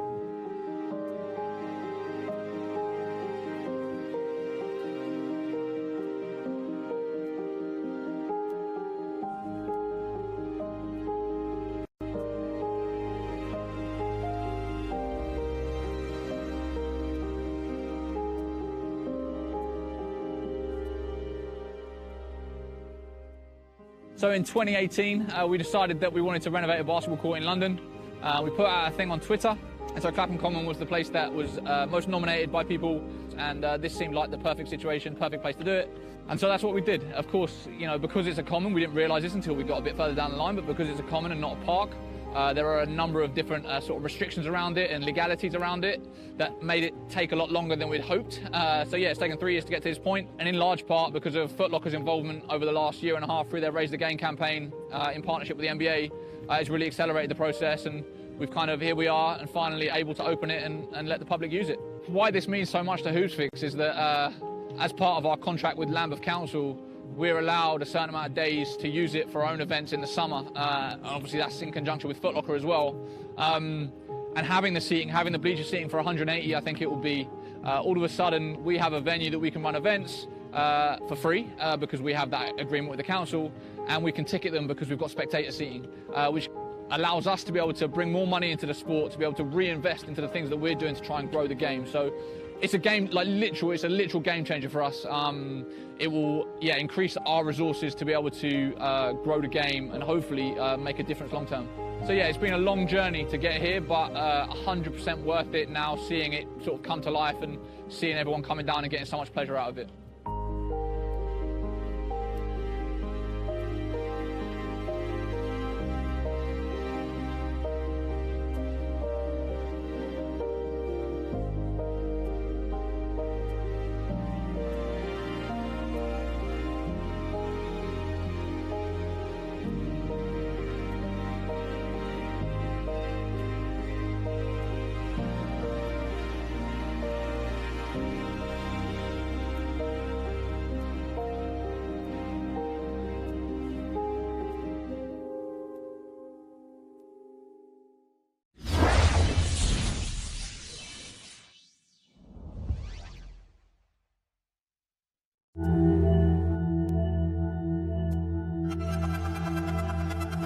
be black in Britain sometimes feels like you're under attack. You can say whatever you want to say to me, but look at him. You can't tell me that I'm less than when he's literally flying. What? They're really in love with school. There's a certain level of like rebellion that we just have in us. Like, I don't know what's in the water, I don't know what's in the air. Then you better come with me. Everyday grind. This is what Brixton's made of, man. With snakes is risky. Jimmy Rogers was a youth worker and a basketball coach. Jimmy saw how black youth in Brixton were being marginalised, and Jimmy felt he needed to empower young people to be whatever they wanted to be and reach their positive potential.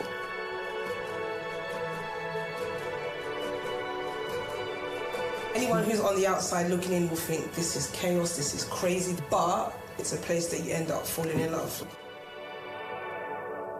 Michael Jordan came to Brixton in 1985, and it created a huge stir.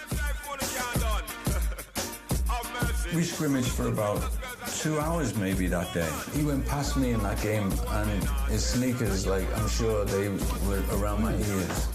Well, it gives a lot of kids around here something to do instead of just being around the streets doing nothing. They can come join the leagues and play the game of basketball. He was having a void of the time. It's the heart and soul of Brixton.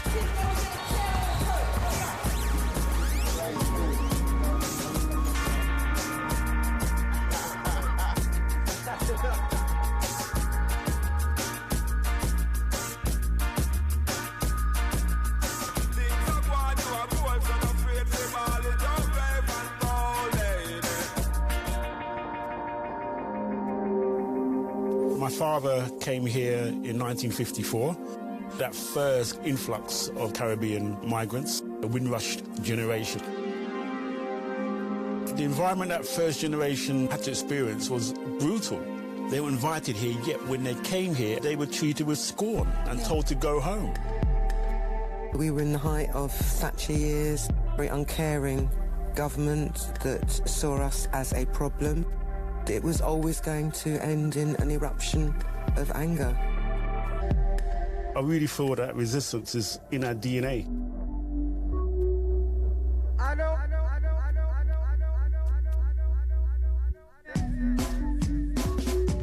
We don't want to fight tonight. And we don't want to fuss and fight.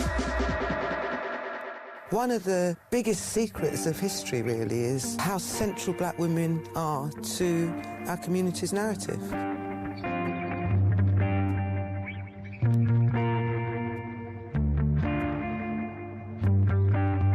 I know the work that the generations before have put in. I want liberation for everyone. I want to be able to inspire with my basketball.